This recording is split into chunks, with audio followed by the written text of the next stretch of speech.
গত কিছুদিন আগেই তিনি হুট করে সিদ্ধান্ত নিলেন তোতাকে ঢাকা থেকে অনার্স পড়াবেন। তাদের এমন সিদ্ধান্ত মানে তাদের এমন সিদ্ধান্তের মানেটা খুঁজে পেল না তোতা। কই, বাবা মা তো কখনো তাকে আলাদা করার কথা ভাবেনি।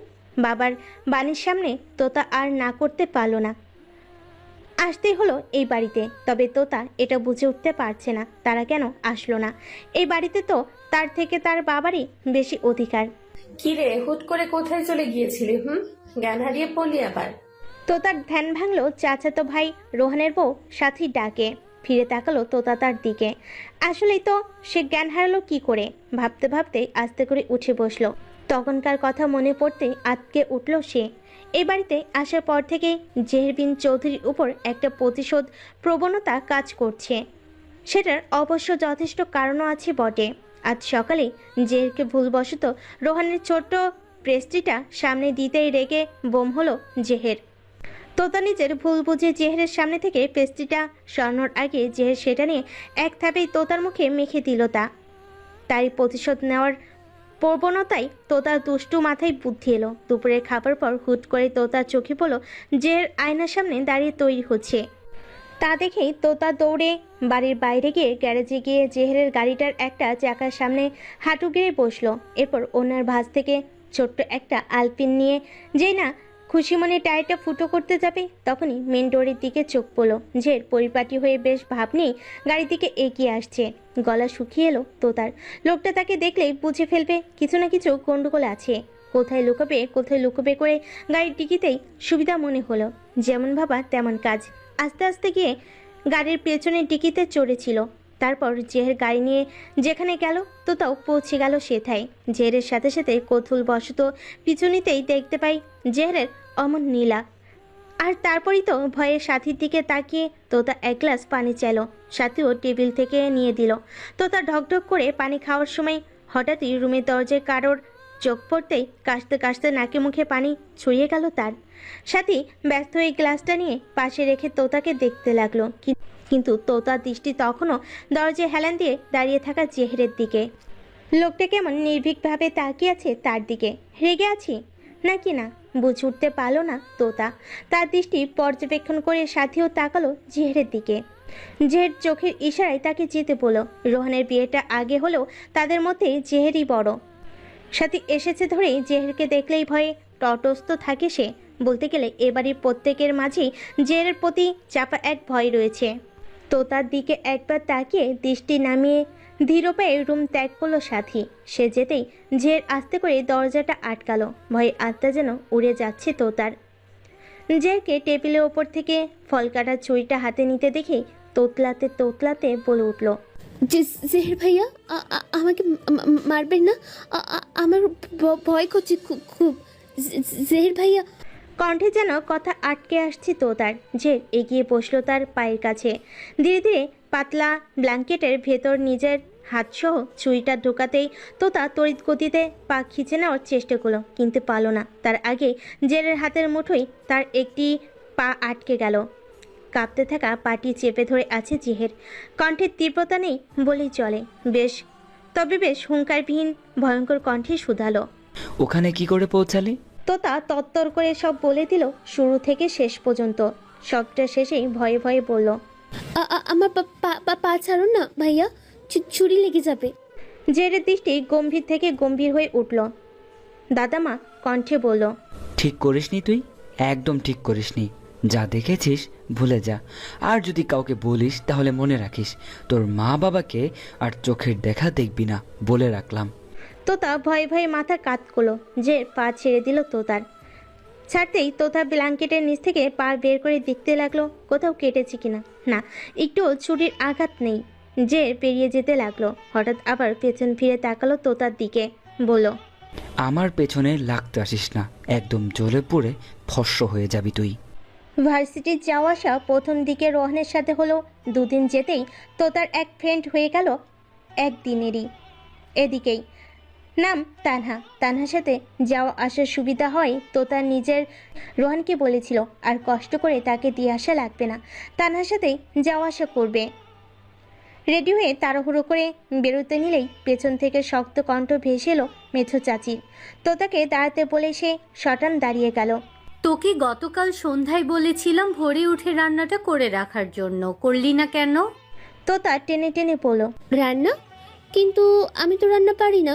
বুড়োজোড়া বিরক্তিতে কুচকে এলো চাচির, বলল। থাকতেই তো পাড়া গায়ে, রান্না পারিস না এটাও বিশ্বাস করতে বলছিস?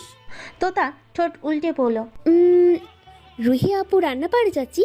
মানে কি? রুহিকে কেন টানছিস তুই? আর ও কেন রান্না করতে যাবে? আমি আমার মেয়েকে কখনো রান্নাঘরে যেতেও দেই না। তোতার মুখে ফুটে উঠল বিশ্বজয়ের হাসি, বলল। এক্স্যাক্টলি চাচি, তুমি তোমার মেয়েকে রান্নাঘরে যেতে দাও না, তাহলে ভাবছো কি করে আমার আম্মু আমাকে রান্না শিখিয়েছে? তোতা নামের সাথে বেশ মিল আছে তার। তোতা পাখির মতোই মুখের উপর পকপক করে কথা বলে দেয়। গ্রামে হয়েছে তো কি, বুলিটা বেশ আউড়িয়েছে। ভাবতে ভাবতেই সাথী তার দিকে তাকিয়ে মুখ টিপে হাসলো। বেশ হয়েছে, এই মহিলাকে অন্তত কিছু তো বলা উচিত। ততক্ষণে তোতার চাচি অর্থাৎ সাজেদা তেতে উঠে বলল। তুই আমার সাথে তোর ওই 2 টাকার মায়ের তুলনা করছিস? অশিক্ষিতর বাচ্চা। তোতা রাখলো না, বরং দুহাত কোমরে গুজে দিয়ে চোখ ছোট ছোট করেই বলল। 2 টাকার বলতে কি বোঝাচ্ছ তুমি? আর আমি কোনো অশিক্ষিতের বাচ্চা নই। আমার বাবা যথেষ্ট শিক্ষিত, আর আমার মাও হায়ার এডুকেটেড, আর আমার নানা বাড়িতে অঢেল সম্পদ। যদিও যোগাযোগ নেই, তাও আছে তো। শুনলাম তোমার পরিবার না অসচ্ছল ছিল। এই মেয়ে, বেশি কথা বলছিস তুই কিন্তু। আল্লাহ মুখ দিল তো কথা বলার জন্য, তাই কথা বলি। শরীরের সকল অঙ্গের ব্যবহার সঠিকভাবেই করতে হয়, জানো না? আচ্ছা যাই হোক, দেরি হচ্ছে আমার, যাই। অযথা তর্কের মুড নেই এখন। বলে তো তাও ঘুরে চলে যেতে লাগলো। পেছন থেকে সাথী চেঁচিয়ে বলল। এত তা নাস্তাটা তো করে যা। তোতা তো সব উচ্চস্বরে বলে উঠল। পেট ভরে গেছে ভাবি, আমারও আর চাচিরও। বাড়ির সদর দরজা পেরিয়ে থেমে গেল তোতা। চোখ বন্ধ করে বড়সড় এক নিঃশ্বাস ফেলে বাবার নম্বরে কল করলো। রিসিভ করতেই নরম কণ্ঠে বলল। কেমন আছো আব্বু? হ্যাঁ রে আম্মু, আমি বেশ আছি। তুই কেমন আছিস বল? আমি বাড়ি ফিরবো আব্বু। এই ধুলোময় শহর আমার একদম ভালো লাগে না। মানুষগুলো কেমন বহুরূপী। ওপাশ থেকে তোতার বাবার হালকা হাসির স্বর শোনা গেল। তিনি বলেন। কেন রে আম্মু, তোকে কি কেউ কিছু বলেছে? ধুর আব্বু, আমি কে কি বলবে? বাড়ির সবাই আমাকে খুব ভালোবাসে। আমাদের থেকেও বেশি? তোতার কণ্ঠস্বর মলিন হলো। অজানায় দৃষ্টিপাত করে আস্তে করে বলল। তোমাদের মতো করে কেউ ভালোবাসতে পারে না আমায় আব্বু। বুঝলাম, আমার আম্মুটার খুব মন খারাপ করেছে। কিন্তু আম্মু, এখন থেকে তো তোকে ওখানেই থাকতে হবে কয়েকটা দিন। একটু ধৈর্য ধরে থাক মা। তোমরা আসবে না আব্বু? আসবো তো আম্মু। আমরা কি আমাদের কলিজাটাকে না দেখে থাকতে পারি? আর আমরা না গেলে তুই চলে আসবি আমাদের কাছে। আম্মু কেমন আছে আব্বু? তোর আম্মু ভালো আছে রে মা। তুমি আমাকে আম্মুর সাথে কথা কেন বলিয়ে দাও না আব্বু? তোতার বাবার কণ্ঠ কেমন যেন শোনালো। কথা ঘুরিয়ে নেওয়ার উদ্দেশ্যে বলল। তোর দেরি হয়ে যাচ্ছে না আম্মু? এখন রাখ, পরে না হয় তোর আম্মুর সাথে কথা বলিস। যা ভার্সিটি যা। কেটে দিল ফোনটা। তোতা ফোনের দিকে তাকিয়ে তানহাকে মেসেজ দিতে দিতে সামনে হাঁটতে লাগলো। হঠাৎই শক্তি কিছু একটার সাথে ধাক্কা খেতেই বিরক্তি দিতে উচ্চারণ করে বলে উঠল। উফ, এই মাঝপথে আবার কবে দিয়াল টানলো? সামনে চোখ দিতেই আত্মার পানি শুকিয়ে এলো তার। তার সামনে শটান হয়ে দাঁড়িয়ে আছে স্বয়ং জেহের বিন চৌধুরী, যার বাজ পাখি নেই চোখ দুটো তার দিকে নিবদ্ধ। তোতা হাঁ করে তাকিয়ে আছে এই শান্তশিষ্ট লোকটার দিকে। কি বলবে? এই লোকটাই ঠান্ডা মাথায় তিনটা মাথা দেহ থেকে আলাদা করে দিয়েছিল। কোথায় যাওয়া হচ্ছে? কলেজ যাচ্ছি ভাইয়া। কলেজ? তোতা প্রথমে উপর নিচ মাথা ঝাঁকালো, তৎক্ষণাৎ আবার ডানে বামে নাড়িয়ে পড়ল। না না, সরি, আমি এখন ভার্সিটিতে পড়ি, ভুলেই গেছিলাম। উল্টোপাল্টা কিছু যদি শুনতে পাই? তোতা দ্রুত দুপাশে মাথা নাড়িয়ে পড়ল। শুনবেন না, তার আগেই আপনার কান পচে যাবে। যে নাক কুচকে বলতে নিল। হোয়াট? তার আগেই তোতা ছুটে গেল বাড়ির মেন গেটের দিকে। যেতে যেতেই উচ্চস্বরে হেসে বলল। আমার নামে কেউ কিছু জানলে আপনারটাও সবাই জানবে, সো বি কেয়ারফুল। আমি আপনার থেকেও ভয়ঙ্কর। আর কে পায় তোতাকে? বাইরে গিয়ে ছুটল সে। আপন মনে ঠোঁটের কোণে হাসি ফুটে উঠল জেহেরের। পকেট থেকে ফোন বের করে রিজনকে কল করে বলল। তোতা পাখি বাইরে গিয়েছে, দূর থেকে ওর খেয়াল রাখবি। এক মুহূর্তের জন্য চোখ আড়াল করবি না। কল রেখে আবারও হেসে উঠল জেহের। মনে মনে বলে উঠল। সত্যিই তুমি ভয়ঙ্কর, আমার থেকেও বেশি। তাই তো এই আমাকেও কাবু করে ফেললে তুমি, তোতা পাখি। বেসিনের আয়নার সামনে দাঁড়িয়ে নিজের মুখের দিকে তাকাতেই একপাশে চাপদারির উপর টকটকে তাজা রক্ত দেখতে পেল জেহের। বিরক্ত হয়ে হাতটা ভালো করে ধুয়ে নিয়ে গালের রক্তটুকু ধুয়ে নিল। পেছন থেকে রিজন জিজ্ঞেস করলো, ভাই এর পরিবারের কথা? জানিয়ে দে, হাই রোডে গাড়ি অ্যাক্সিডেন্ট করে মারা গিয়েছে। লাশ দেখতে চাইলে বলবি তা পাওয়া যায়নি, আর 2 কোটি টাকা দিবি যে কোনো একটা সিএনজিওয়ালার নাম করে। ব্যাস, চুকে গেল। রিজন তাকালো পেছনে পড়ে থাকা ক্ষত বিক্ষত লাশটার দিকে। একটু আগে লোকটা বড় বড় বুলি ছুটছিল, এখন সব শান্ত। অবশ্য লোকটার জন্য মায়া হচ্ছে না কারোরই, কারণটা তার কর্ম। নারী পাচারকারী গ্যাংয়ের সাথে দীর্ঘদিন ধরে জড়িত। যদিও এখনো আসল কালপ্রিটকে ঠিক চেনা যায়নি, কিন্তু এই পাতি লোকটার কথা আরো আগেই কানে এসেছিল জেহেরের। একবার সতর্ক করেছিল, তবে সেটা গায়ে মাখিনি লোকটা, তাই তো আজ এই অবস্থা। ওশান নামের আরেকটা লোক এসে দাঁড়ালো জেহেরের সামনে, বলল, ভাই তোমার ইনভিটেশন কার্ড এসেছে। জেহের টিস্যু দিয়ে হাত মুখ মুছতে মুছতে জিজ্ঞেস করলো, কিসের ইনভিটেশন? এসডি সেন্ট ইউনিভার্সিটি থেকে নবীন সাংস্কৃতিক অনুষ্ঠানে তোমাকে চিফ গেস্ট হিসেবে চাইছে। জেহের সাথে সাথেই বলল, না, সময় নেই, মানা করে দে। ওশান মাথা কাত করে বলল। ওকে। জেহের হঠাৎ কিছু একটা মাথায় আসতে জিজ্ঞেস করলো, ওয়েট, কি নাম বললি? SD Saint university. জেহের ভাবলো কিছু একটা, একটু পরেই বলল, অনুষ্ঠান কবে? আগামীকাল। ঠিক আছে, বলে দিস, আমি যাব। নিজের সমস্ত কাজ শেষ করে সন্ধ্যার পর বাড়ি ফিরল জেহের। দোতলার একদম কোণার ঘরটা তার জন্য বরাদ্দ করা। নিজের রুমের সামনে আসতেই কিছু একটা শব্দ পেল সে। একটুখানি দাঁড়িয়ে চোখ ঘুরিয়ে চারিদিক পর্যবেক্ষণ করে নিল সে। এরপর আস্তে ধীরে রুমে ঢুকে দরজাটা লক করে দিল ভেতর থেকে। নীরবে হাতের ঘড়ি খুলে রাখলো, গায়ের শার্টটা খুলে বিছানার কোণে রেখে দিয়ে টাওয়াল আর একটা টাউচা নিয়ে ওয়াশরুমের দিকে যেতে নিয়ে আবার থেমে গেল। কিছু একটা ভেবে ক্যাবিনেট থেকে একটা স্টিলের তালা নিয়ে ভেতর থেকে দরজায় মেরে দিল। চাবিটা হাতে নিয়ে ওয়াশরুমে ঢুকে গেল। ওয়াশরুমে দরজা বন্ধ হওয়ার শব্দ পেয়েই টেবিলের নিচ থেকে মাথাটা হালকা বের করে উকি দিল তোতা। না, লোকটা নেই। দ্রুত টেবিলের নিচ থেকে বের হয়ে দরজার কাছে ছুটে গেল। কিছুক্ষণ টানাটানি করার পর চোখে পড়ল তালাটি। মুখটা কাদো কাদো হয়ে এলো তার।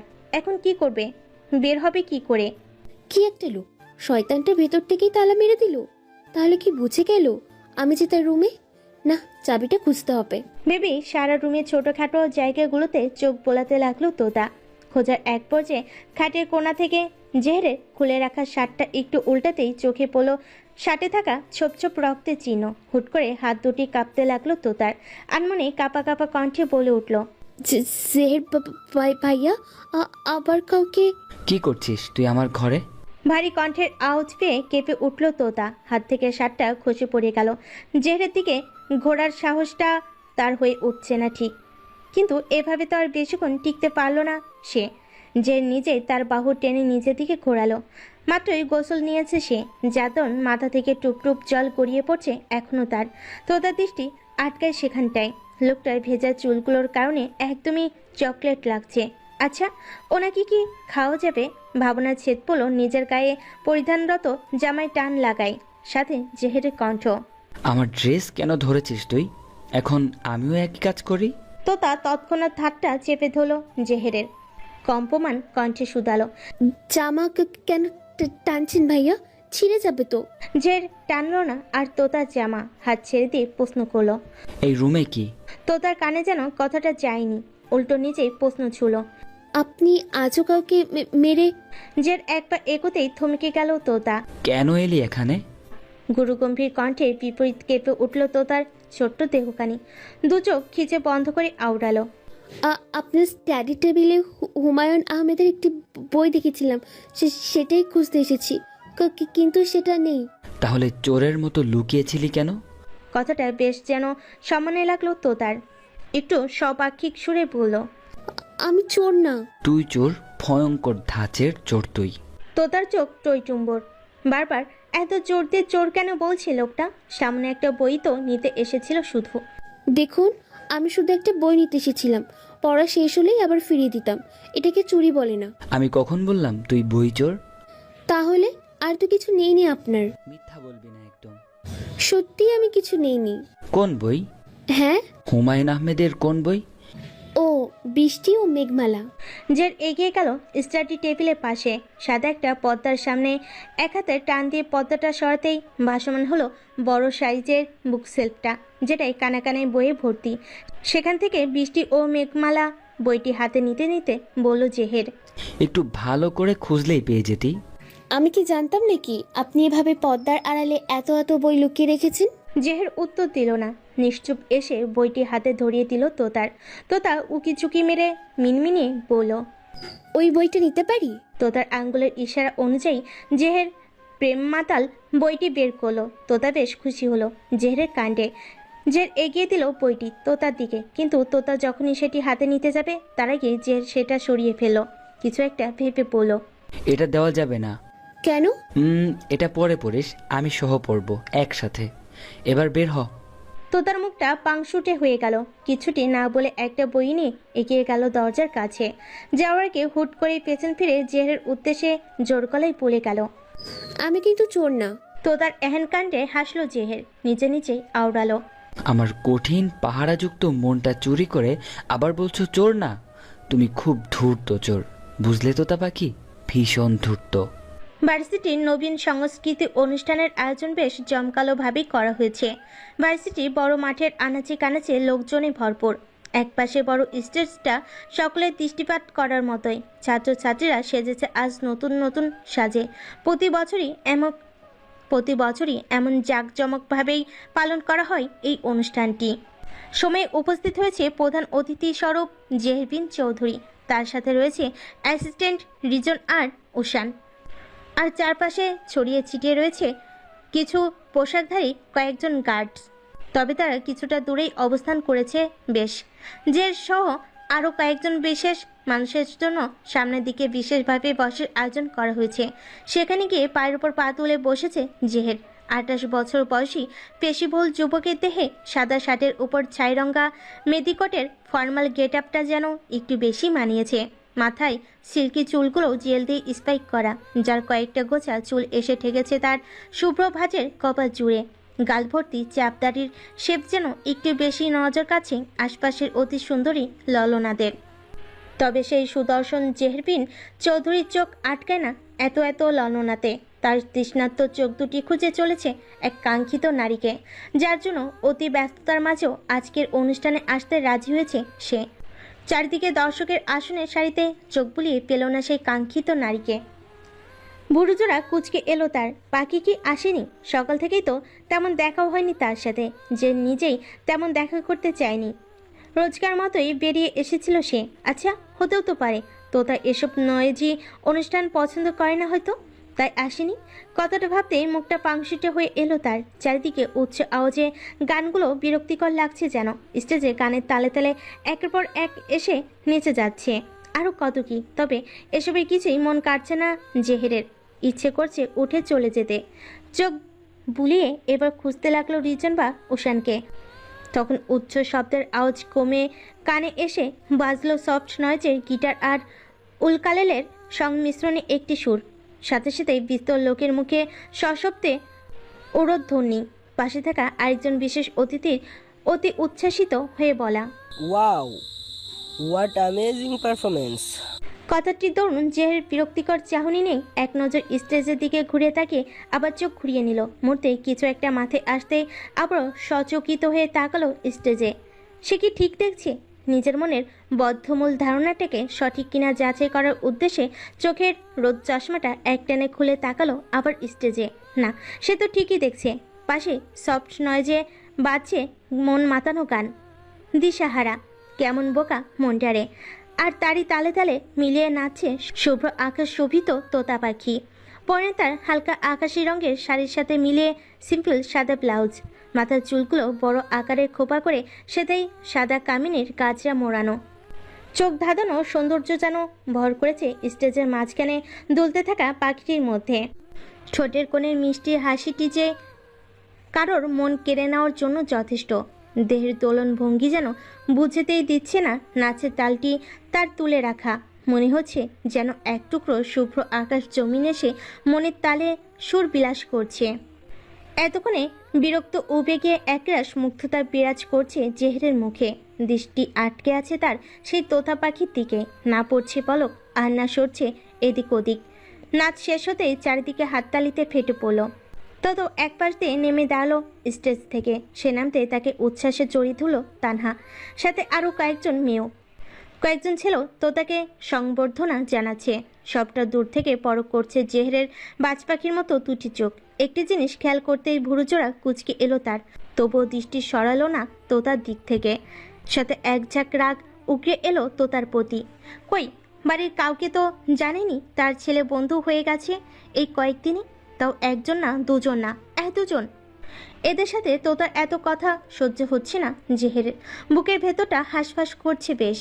রাগে মাথাটা ভারী হয়ে আসছে তার। আশপাশ তাকিয়ে রিজনকে ডেকে কিছু একটা বলতেই রিজন ছুটল নিজের কাজে।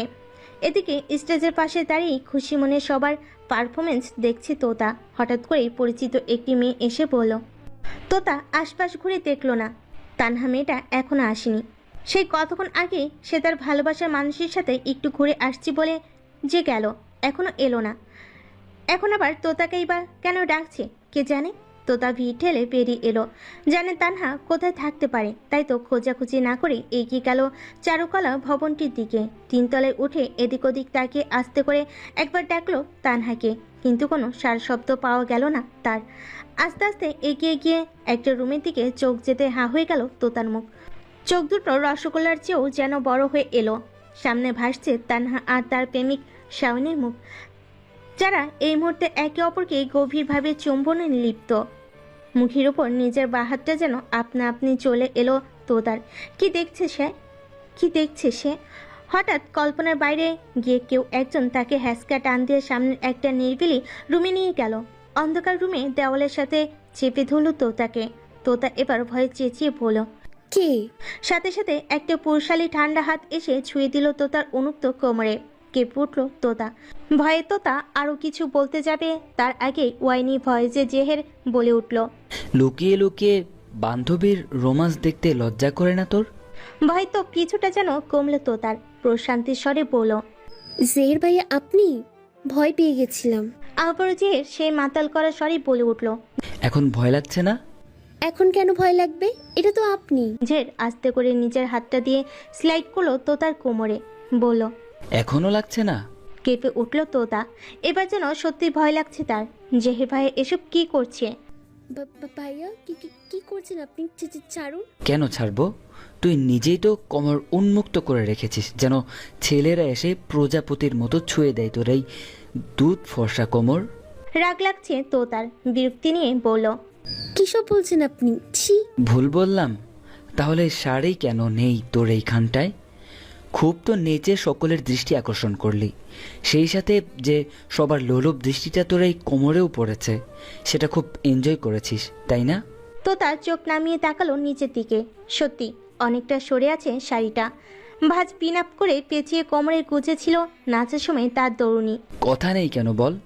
এত কামনা তোর ছেলে সঙ্গের? তাহলে বল, এক্ষুনি তোর ইচ্ছে পূরণ করে দিচ্ছি। বলতে বলতে তোতাকে হ্যাসকে টানে নিজের সাথে আরেকটু পেঁচিয়ে ধরল জেহের। তোতা ছোটার চেষ্টা করছে বারংবার, কিন্তু জেহেরের পেশিবহুল দেহের সাথে ঠিক পেরে উঠছে না। জের অপেক্ষা করলো না তোতার উত্তরের। কোমরে থাকা হাতটি আস্তে করে এনে ছুঁয়ে দিল তোতার গুজে রাখা শাড়ির আঁচলে। সেখানটায় খামচে ধরতেই চলাৎ করে উঠল তোতার কলিজাটা। ভয়ে গলা শুকিয়ে আসছে তার। কি করতে চাইছে লোকটা? চোখ দুটো ছলছল করে উঠল। কোনো মতে জেরকে বাধা দেওয়ার চেষ্টা করে বলল, কি করছেন ভাইয়া? আমার ভুল হয়ে গেছে। আর করব না, প্লিজ আপনি এরকম করবেন না। সাথে সাথে জেহেরের অগ্নিদৃষ্টি নিক্ষিপ্ত হলো তোতার পানে। জমে গেল তোতা। হাত পা অনবরত কাঁপছে তার। তবু যেন জেহেরের ভয়ে ভেতর থেকে একটা শব্দ বের হতে পারছে না। জেহেরের হাতটা যখন তোতার বাম কাঁধের ব্লাউজ থেকে শাড়ির পিনটা খুলতে ব্যস্ত, তোতার চোখ থেকে তখন নোনা অশ্রুকণা গড়িয়ে পড়তে ব্যস্ত। সহ্য করতে না পেরে হুট করে ফুপিয়ে কেঁদে উঠল তোতা। আদৌ তাতে কি কিছু যায় আসে জেহেরে? যে নিজের মতোই শাড়ির পিন আপটা খুলে আঁচল ছেড়ে আবার পিন আপ করে দিল তোতার কাঁধের কাছটায়। তোতার অশ্রুসিক্ত নয়নের দিকে তাকিয়ে হুট করে ঠোঁটের কোণে গোপনে এক চিলতে হাসি খেলে গেল তার। আলতো করে তোতা পাখির ছোট্ট দেহটাকে নিজের বুকে আগলে নিল সযত্নে, কানের কাছে ফিসফিসিয়ে বলল, ডোন্ট আফ্রেড বেব, কুল, আমি কিছু করছি না। কথাটা মন্ত্রের মতো কাজ করলো তোতার কাছে।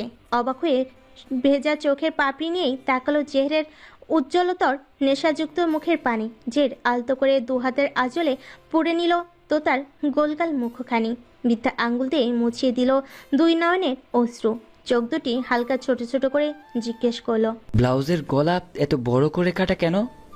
তোতা চোখ নামালো, নাক টেনে বলল, এটা সাথী ভাবির শাড়ি, ব্লাউজও তার, তাই একটু লুজ।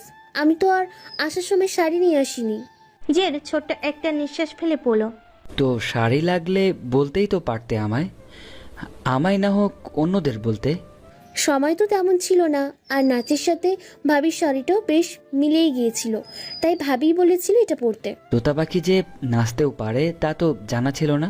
কৃতিত্ব হরণ করার জন্যই বুঝি নাচলে আজ। কিন্তু সবাই যে তাকিয়ে তাকিয়ে দেখছিল, তাতে তো কারোর বুক পড়েছে। ব্যক্তিগত জিনিস সবাই কেন দেখবে? জের আলতো কোমল কণ্ঠের কথাগুলো নিতান্তই স্বাভাবিক লাগছে না তোতার কাছে। সচকিত দৃষ্টিতে তাকালো সে জেহেরের দিকে, তবে জেহের তার দৃষ্টিখানা পরোয়া না করে আবার একটু কঠোর কণ্ঠে শুধালো, স্টেজের পাশে ছেলেগুলোর সাথে এত কথা কিসের তোর? ওরা সবাই মিউজিক ব্যান্ডের পার্টনার, আমাদেরই ব্যাচ, তবে ডিপার্টমেন্ট ভিন্ন সবার। জেরের দৃষ্টি বোলালো তোতার মুখখানিতে। বেশ কিছুক্ষণ পর বলল, ঠিক আছে, এবার বাড়ি চল।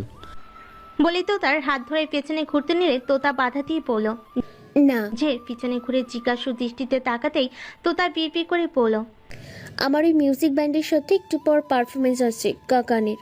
জের ভুরুকুটি করে জিজ্ঞেস করলো, গানটাও গাইবি? জেরের দৃষ্টি পর্যবেক্ষণ করে তোতা এতটুকুই আবিষ্কার করলো যে জের নিশ্চিত চাইবে এখন বাড়ি যেতে।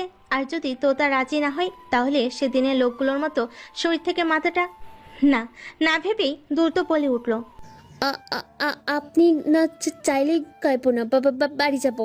তোতার ভয়তো দৃষ্টি দেখে ফিক করে হেসে দিল জেহের। হাত বাড়িয়ে তোতার চুলের খোপাটা খুলতে খুলতে বলল, ঠিক আছে, তোর পারফরমেন্স শেষ হলেই আমার কাছে চলে আসবি, ফ্রন্ট স্টেজের কাছে, দেন ফিরবো। তোতা একটু উচ্ছ্বাস নিয়ে জিজ্ঞেস করলো, আপনি আমার সাথে করে নিয়ে যাবেন? জের তোতার লম্বা ঘন চুলগুলো পুরো পিঠ জুড়ে ছড়িয়ে দিতে দিতে বলল, নেওয়ার তো ইচ্ছে নেই, কিন্তু না নিলেও ভয় হচ্ছে। আজ তোর বাসে যাওয়াটা নিরাপদ নয়।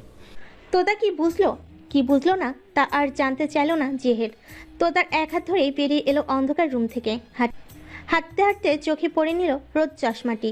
এতক্ষণে কোমল কণ্ঠস্বর কোথাও যেন উবে গেল। একটু তরির কণ্ঠের স্বরে সামনে তাকিয়েই বলল, যেভাবে আছিস এভাবেই যেন থাকে শাড়ি এবং চুল, নড়লে তুই শেষ। ওয়ান মোর, লুকিয়ে লুকিয়ে বান্ধবীর রোমান্স না দেখে মন চাইলে সোজা চলে আসবি, নিজেই প্র্যাকটিক্যালি ধারণা নিতে পারবি। জেরের দামি এসি কারটাই ফ্রন্ট সিটে বসে খুব মনোযোগ দিয়ে মোবাইল কুতাকুতি করছে তোতা। কাকে একটা যেন অনবরত মেসেজ করে যাচ্ছে। বিষয়টা স্বাভাবিক হলেও জেহেরের কাছে বিরক্তিকর। মেয়েটা এত কি করছে ফোনে? বিরক্তির চরম সীমায় পৌঁছে হুট করে গাড়িতে ব্রেক কষল জেহের। তাতেই হুমড়ি খেয়ে হাত থেকে তোতার ফোনটা পড়ে গেল। অবাকে চরম সীমায় পৌঁছে গেছে তোতা। হা করে তাকালো জেহেরের দিকে। পরক্ষণে ফোনের কথা মাথায় আসতে নিচ থেকে ফোনটা তুলে চেক করতে লাগলো। না বাবা, ভাঙেনি। এবার ভুরু কুচকে জেহেরের দিকে তাকিয়ে জিজ্ঞেস করলো, কি হলো? খালি রাস্তায় এভাবে গাড়ি কেন ব্রেক করলেন? জেহেরের দৃষ্টি সামনে নিবদ্ধ। ভাবলেশীন কণ্ঠে বলল, কটা বাজে? তোতা সময় দেখে বোকার মতো করেই বলল, 6:44। শুনেই জের ইজি মেশানো গাড়ির সিটে হেলেন দিয়ে চোখ বুজে বলল, ডোন্ট ডিস্টার্ব মি, আমি ঘুমাবো। হা হয়ে গেল তোতা। বলে কি এই লোক পাগল নাকি? মাঝ রাস্তায় হুট করে গাড়ি থামিয়ে এই ভর সন্ধ্যায় বলে ঘুমাবে। আরে আর 20 মিনিট পরই তো বাড়িতে গিয়ে ঘুমাতে পারবে ভেবে তোতা যেন কিছু বলার জন্য মুখ খুলতে যাবে, তখনই জের আগের অবস্থা থেকে গাড়ির ড্যাশবক্স থেকে পিস্তলটা বের করে উপরে রাখলো। ব্যাস, এতে সপ্তম ফুস হয়ে গেল তোতার। চুপটি করে শুধু তাকিয়ে দেখলো নীরব জেহেরকে। আর মনে মনে কত শত গালি যে দিল তা গণনার বাইরে। ক্লান্ততাই সত্যি জেহেরের চোখ দুটি লেগে এসেছিল। যখন ঘুম ভাঙল উঠে বসে নিজের পাশে খুঁজে পেল না তোতাকে। বুকটা মিনিট খানেকের জন্য কেমন যেন লাফিয়ে উঠল তার। কোথায় গেল তোতা পাখি? সামনে চোখ যেতেই দেখলো রাস্তার ধারে ছাউনির নিচে দাঁড়িয়ে তোতা একটা ছেলের সাথে হেসে হেসে কথা বলছে। দেখে শরীরে কেমন ঝাঁঝা করে গেল জেহেরের। রাগে গাড়িটা স্টার্ট দিয়ে এগিয়ে গিয়ে থামলো তোতাদের সামনে। গ্লাস নামিয়ে তোতার দিকে তাকালো, দেখলো তোতা সেই হাসি মুখে এগিয়ে আসছে। এসে গাড়িতে উঠে বসতে বসতে বলল, এই এতক্ষণে ঘুম ভেঙেছে আপনার? যাক বাবা, এবার চলুন বাড়ি, আকাশ ডাকছে, এই এক্ষুনি বৃষ্টি নামবে বলে। নাম? জের উচ্চারিত একটা শব্দে ভুরু কুচকালো তোতা। জিজ্ঞেস করলো, নাম মানে? গাড়ি থেকে নাম, ওই ছেলের সাথেই ফির তুই। তোতা বিরক্ত হয়ে বলতে নিল। আরে কি আছো? তৎক্ষণাৎ জেহেরের হাতটা পিস্তলের দিকে এগোতে দেখেই পয়পন্তর করে ওরে বাবারে বলে নেমে দাঁড়ালো গাড়ি থেকে। সাথে সাথে জেহের গাড়ির হাওয়াই বেগে ছুটিয়ে চলে গেল দৃষ্টির বাইরে। এদিকে তোতা বোকার মতো সেদিকে তাকিয়ে থেকে আপন মনেই বলল, সত্যি চলে গেল? খানিক বাদেই ঝুমঝুমিয়ে বৃষ্টি নামলো ধরণীর বুকে। রাতের ল্যাম্পপোস্টের নিশুতি আলোর মাঝে গাড়ি না পেয়ে হাঁটা ধরল তোতা। তখনকার লোকটার নাম তাসান। সে অবশ্য বলেছিল তার সাথে যেতে, কিন্তু এই রাতে তোতার মনে হয়নি একজন অচেনা ব্যক্তিকে এতটা বিশ্বাস করা উচিত নয়। তাই তো একে হাঁটছিল বৃষ্টিতে ভিজতেই।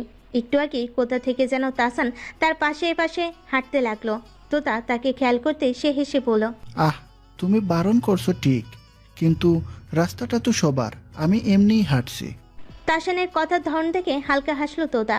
তখনই সামনে থেকে শাসা আওয়াজ তুলে আবারও এসে থামলো জেহেরের গাড়িটা। ভাবগতি তার বোঝা যাচ্ছে না ঠিক। ঠাস করে ফ্রন্ট সিটের দরজা খুলে তোতাকে বলল, গাড়িতে উঠ। তোতা হুট করে হেসে ফেল। চোখ দুটো ছোট ছোট করে জেহেরের দিকে তাকিয়ে পড়ল। দেখলেন তো, ঠিকই আমায় নিয়ে এলেন আবার। মাঝখান দিয়ে আমি ভিজতে হলো বৃষ্টিতে। তোতার মজাদার কথার বিনিময়ে জেহের কাট কাট স্বরে বলল, গাড়িতে উঠ বলছি। তোতা একটু মনে ভয় পেল। ঢোক গিলে দ্রুত উঠে বসলো গাড়িতে। সে উঠতে দেরি জের গাড়ি দ্রুত গতিতে টানতে দেরি নেই। গাড়িটার বাড়ির রাস্তার ঠিক উল্টো পথে যাচ্ছে দেখে তোতা ভুরু কুচকে প্রশ্ন করলো, আরে আরে, এটা তো বাড়ির পথ না, ওদিকে কোথায় যাচ্ছেন? জের উত্তর দিল না। অগ্নিমূর্তি নেই চোখ দুটি নিক্ষিপ্ত তার সামনে। মনের ভাবগতি পরখ করার মতো না। তোতা আবার শুধালো, কি হলো, কিছু বলছেন না কেন? এবার যে নিশ্চুপ, বরং গাড়ির স্পিডটা আরও দ্বিগুণ পরিমাণে বাড়িয়ে দিল। রাতের রাস্তায় ঝুম বৃষ্টির তোপে সামনের পথ দেখা মুশকিল। তার উপর হাই রোডে বড় বড় ট্রাক গাড়িগুলো ছুটছে অসীম গতিতে। তাদের ফাঁকে ফাঁকে জেহেরের গাড়িটি যাচ্ছে বেসামালভাবে। ভয়ে তটস্থ হয়ে যাচ্ছে তোতা। বারবার জেহেরকে বলে যাচ্ছে, আরে আরে, কি করছেন? এত জোরে কেন গাড়ি চালাচ্ছেন? মেরে ফেলবেন নাকি আমায়? হুট করে ব্রেক কষল জেহের। পড়তে পড়তে বেঁচে গেল যেন তোতা। ঘন ঘন দম নিতে লাগলো সে। তারও যেন ফুসরত দিল না জেহের। তীব্র কঠিন কণ্ঠে বলল, পেছনে যা। নাক মুখ কুচকালো তোতা। এটা আবার কেন? পেছনে আবার? তোকে আমি যেতে বলেছি। টু শব্দটিও করল না তোতা। চুপচাপ দ্রুত নেমে আবার পিছনের সিটে গিয়ে বসলো। সে বসতেই জেহেরও নিজের ড্রাইভিং সিট ছেড়ে ঝুম বৃষ্টির মাঝেই পেছনের সিটে এসে বসলো। তোতা কিছু জিজ্ঞেস করতে যাবে, তার আগে জেহের কেমন যেন নেশাতুর হয়ে মুখ ডোবালো তোতার ঘাড় গলা সংলগ্ন উন্মুক্ত অংশে। মুহূর্তে শরীরের রন্ধে রন্ধে শিহরণ বয়ে গেল তোতার। বাকশক্তি যেন হরণ করা হয়েছে তার। জেহেরের খোঁচা খোঁচা দাড়িগুলো বেশ লাগছে তোতার শরীরে। উনি কি করছেন এসব? ধীরে ধীরে জের শুষে নিতে লাগলো তোতার শরীর থেকে মুক্তকণার মতো বৃষ্টিকণাগুলো। নিঃশ্বাসের আনুগোনা কি আদৌ হচ্ছে তোতার? হাত দিয়ে বারবার খামচি ধরছে জেহেরের কোমরের কাছে থাকা শার্ট।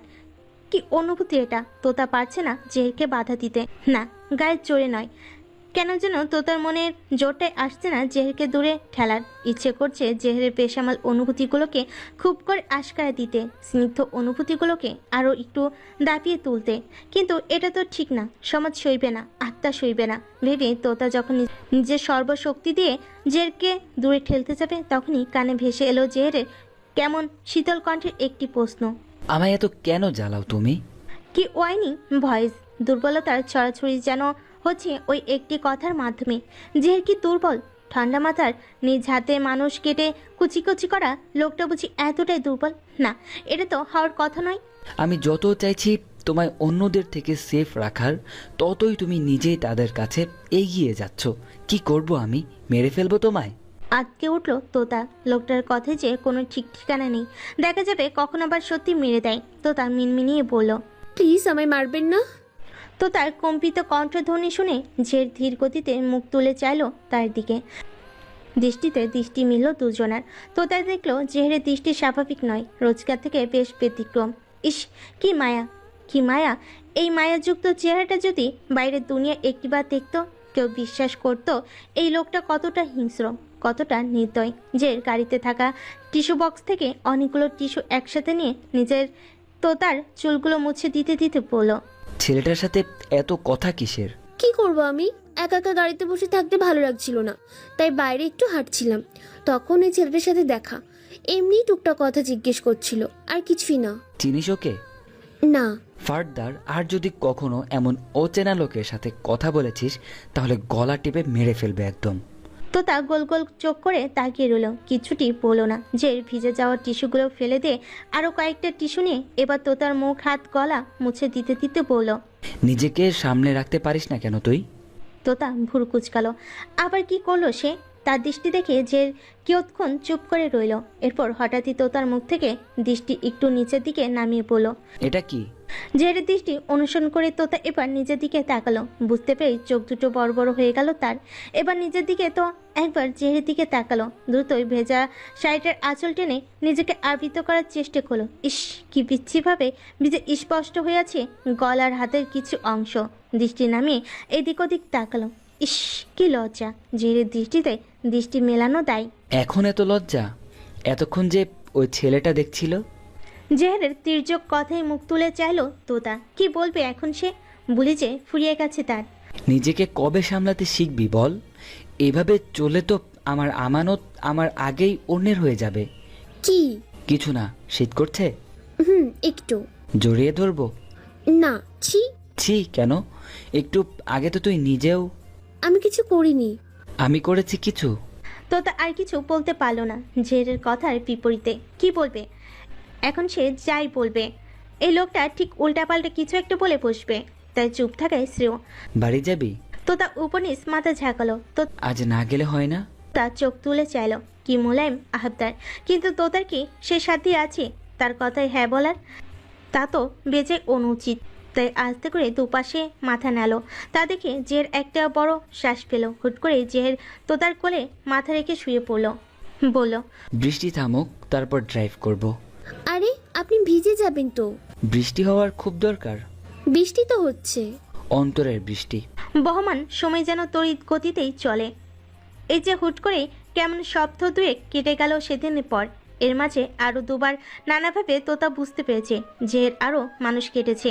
তবুও তোতার কিছুই করার নেই। সে একবার চেয়েছে পুলিশের কাছে সব বলে দিতে। লুকিয়ে লুকিয়ে থানায় গিয়ে সেদিন যখন জেহেরের বিরুদ্ধে সাহসকের খুনের মামলা দিয়েছিল, তখন থানার ওসি তার দিকে কি অদ্ভুতভাবে তাকিয়েছিল। জেহেরবিন চৌধুরী নামটা শোনা মাত্রই লেডি কনস্টেবল ডেকে জোর করে তোতাকেই গড়াদের পেছনে নিয়ে এলো।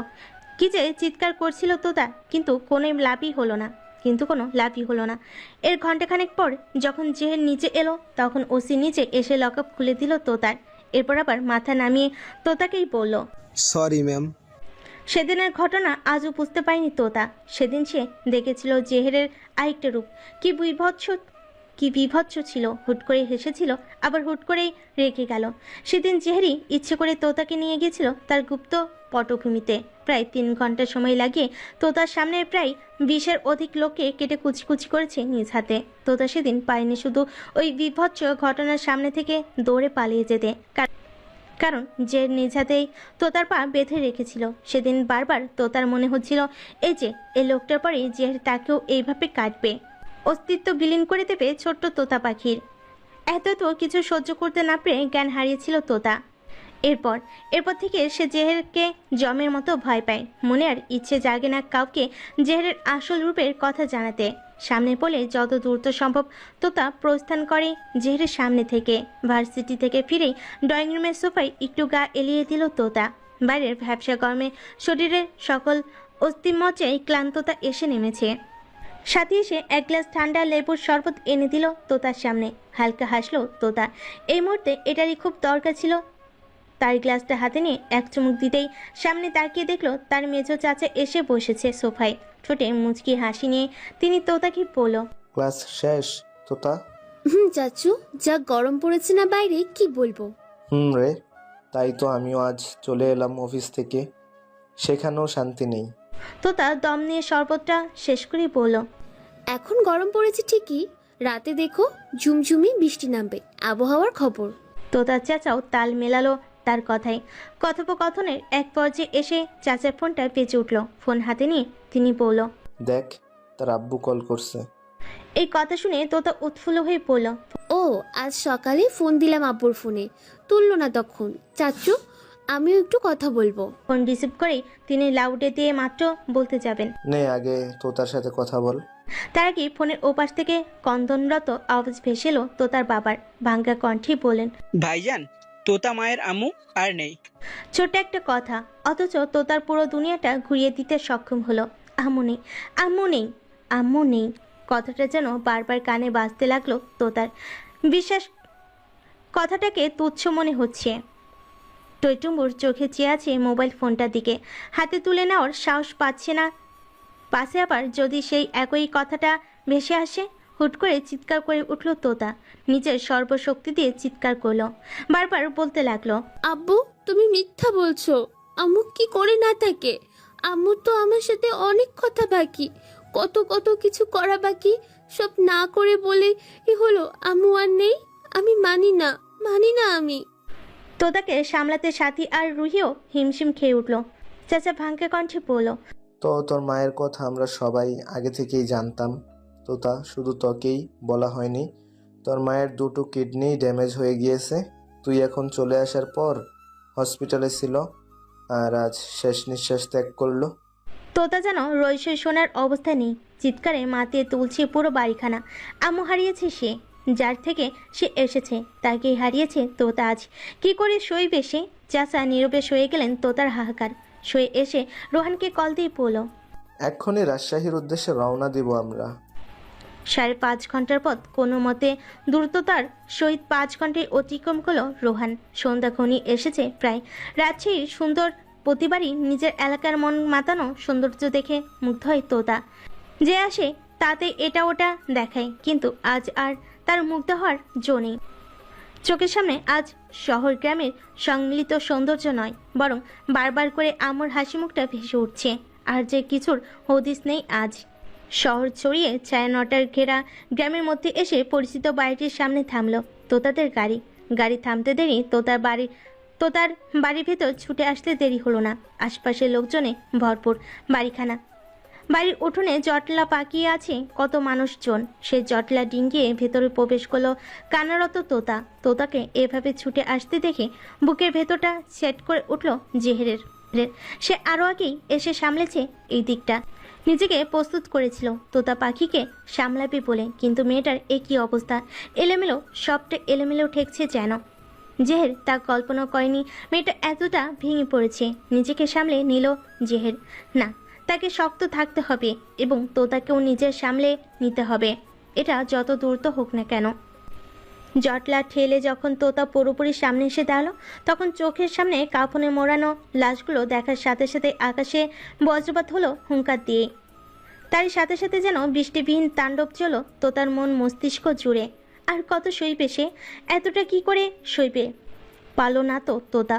মুখ থেকে একটা শব্দ বের হলো না তার। হঠাৎ করেই দুলে উঠল তার পৃথিবী। নিজের ভরার সামলে রাখতে না পেয়ে ঠাস করে লুটিয়ে পড়ল মাটিতে। বহমান নদীর মতো আঁকি দুটিও নিভে এলো প্রদীপ শিখার মতো। মায়ের মৃতদেহটি হসপিটাল থেকে নিয়ে আসার সময় অতিরিক্ত দুশ্চিন্তার কারণে অ্যাম্বুলেন্সে মেজর হার্ট অ্যাটাক হয় তোতার বাবার।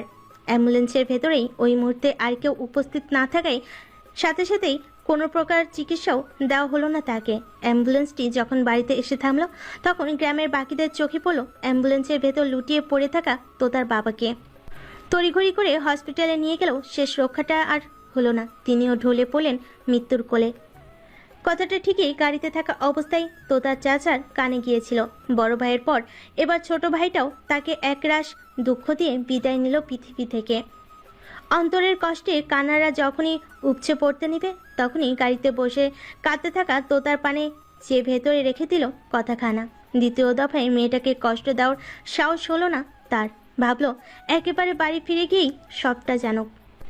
জ্ঞান ফিরতে কথাগুলো কানে এলো তোতার। সে কোথায় আছে তা জানার আগ্রহ হলো না, শুধু অভিনব করলো সে একটা মানুষের বক্ষ স্থলে রয়েছে। কারোর বুকের ভেতরের হৃৎপিণ্ডটার ধুকপুক ধুকপুক আওয়াজ কানে এসে লাগছে। সেই মানুষটা যে সযত্নে তার মাথায় হাত বুলিয়ে দিচ্ছে তা বুঝতে পারল, কিন্তু মুখ তুলে আর দেখতে ইচ্ছে করলো না মানুষটির মুখ। তার দৃষ্টি আটকে রইল ঝুম বৃষ্টিতে ভিজতে থাকা সাদা কাপড়ে মর্ণ নিজের আম্মু আর আপুর নিথর শরীর দুটিতে। কি দারুণ বৃষ্টি বিলাস করছে দুটোর দেহ পাশাপাশি। তোতা তো ছিল তাদের মধ্যমণি।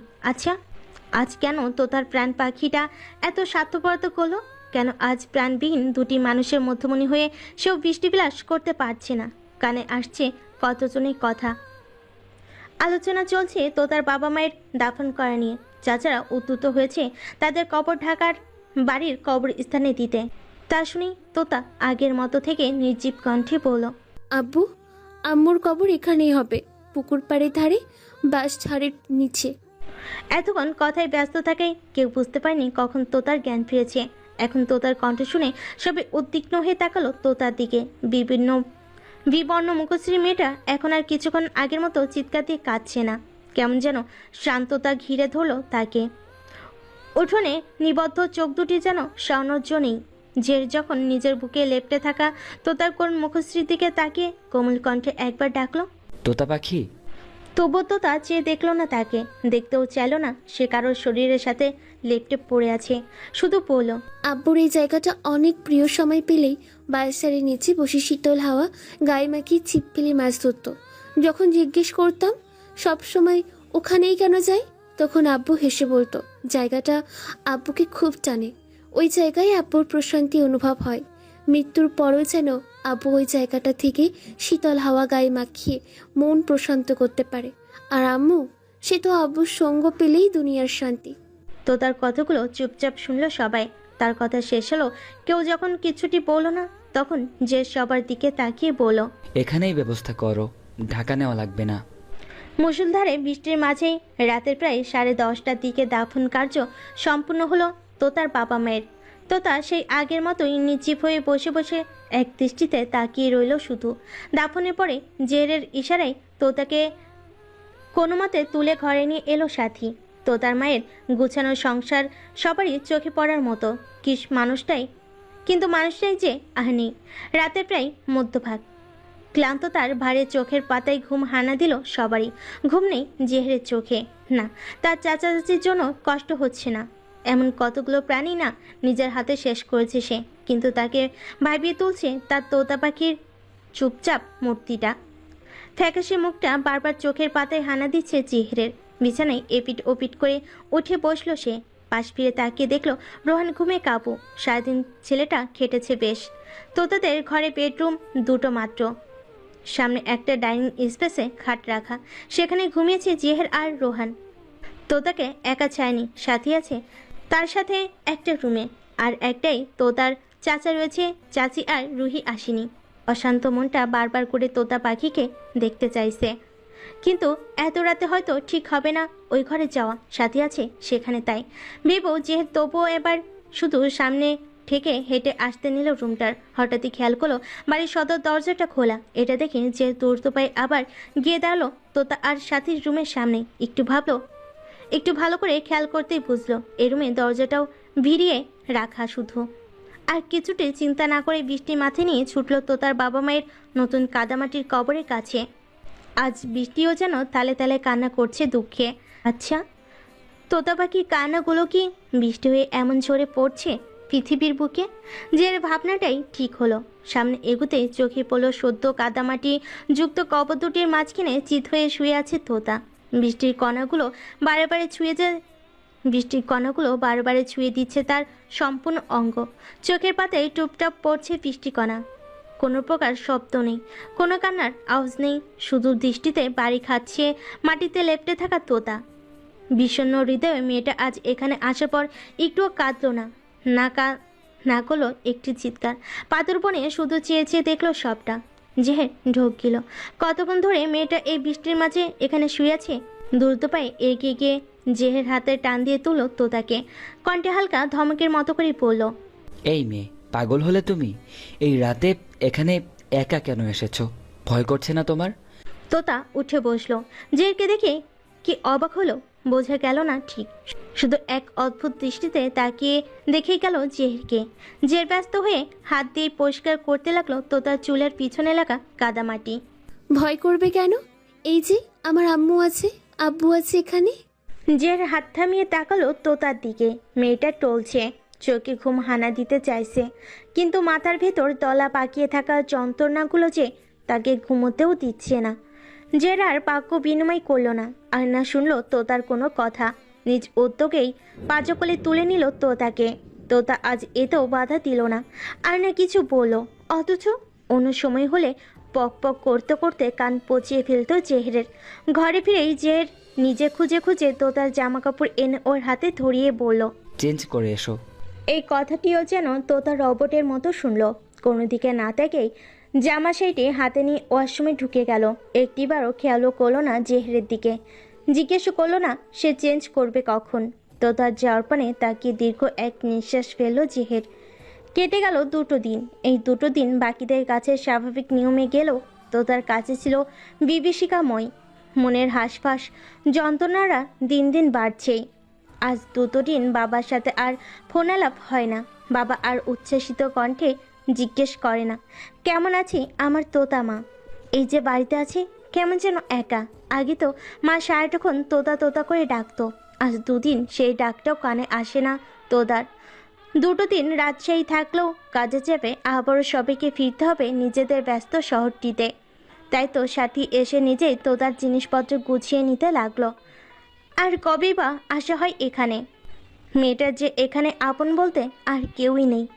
সাথীকে নিজের জিনিসপত্র গুছিয়ে নিতে দেখে তোতা আনমনে জানালা দিয়ে বাইরে তাকিয়ে বলল, তোমরা সবাই চলে যাও ভাবি, আমার জিনিস গুছিও না।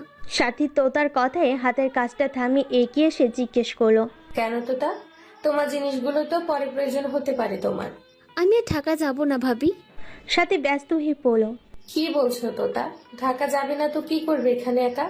আমি একা না, আব্বু আম্মু আছে। সাথী এসে বসলো তোতার পাশে, আলতো হাতে তোতার গাল ধরে পড়ল, পাগলামি করে না তোতা, এখানে তুমি একা থাকতে পারবে না, এটা সম্ভব নয়। আর তোমার চাচা ভাইয়ারা কেউই তোমাকে এখানে রেখে যাবে না। আমি এখানেই থাকবো। কোনো মতেই তোতাকে রাজি করানো গেল না। কথাটা তোতার চাচার কানে যেতেই তোতাকে অনেক বোঝানোর চেষ্টা করলেন, তাতে কোনো লাভ হলো না। নির্জীব মেয়েটা সেই অসার হয়েই রইল। যাওয়ার সময় হতে সারা ঘর তোতাকে আর পাওয়া গেল না। সবাই যখন তাকে নিয়ে যাওয়ার জন্য খুঁজতে ব্যস্ত, তখন জেহের তাদের বলল তারা যেন চলে যায়, সে নিজেই তোতাকে নিয়ে ফিরবে। জেহের কথার উপর চাচা আর না করলো না। অগত্যা জেহের আর তোতাকে ছাড়াই তারা 3 জন রওনা দিল ঢাকার উদ্দেশ্যে। তাদের গাড়িটা ছাড়তে জেহের পা বাড়ালো কাঙ্ক্ষিত জায়গায়।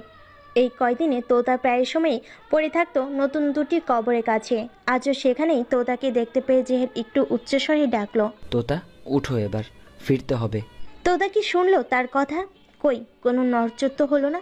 যে একটা দীর্ঘ নিঃশ্বাস ফেলে সামনে গিয়ে দাঁড়ালো তোতার। কণ্ঠে একটু কোমলতা এনে ডাকলো, তোতা ফিরতে হবে আমাদের। তোতা আস্তে করে উত্তর দিল, আপনি চলে যান, আমি এখানেই থাকবো। জেহেরা শান্তভাবে কথা বলতে পারলো না, চেঁচিয়ে উঠে বলল, ঠাটিয়ে একটা থাপ্পড় মারবে এবার। কি শুরু করলে তুমি? বললেই এখানে থাকা হয়ে যাচ্ছে। তোতা টকটকা লাল দৃষ্টি নিয়ে তাকালো জেহেরের দিকে। জেহের তার সম্পূর্ণরূপে উপেক্ষা করে তোতার হাত ধরে টেনে দাঁড় করালো। তাতেই তোতা জোর করে হাত ছাড়ানোর জন্য মশরামশি করতে লাগলো। জেরও কম নয়, ছাড়লো না সে তোতার হাত। বিষয়টা যখন অতিরিক্ত পর্যায়ে চলে যাচ্ছিল, তখন সীমা ছাড়িয়ে জেহের ধমক দিয়ে বলল, এই মেয়ে, একদম মেরে ফেলবো বলে দিলাম, চুপচাপ চলো। তোতার নড়চড় থেমে গেল। হুট করে মেয়েটা ডুকরে কেঁদে উঠল। কানের বেগ ধীরে ধীরে চিৎকারে পরিণত হলো।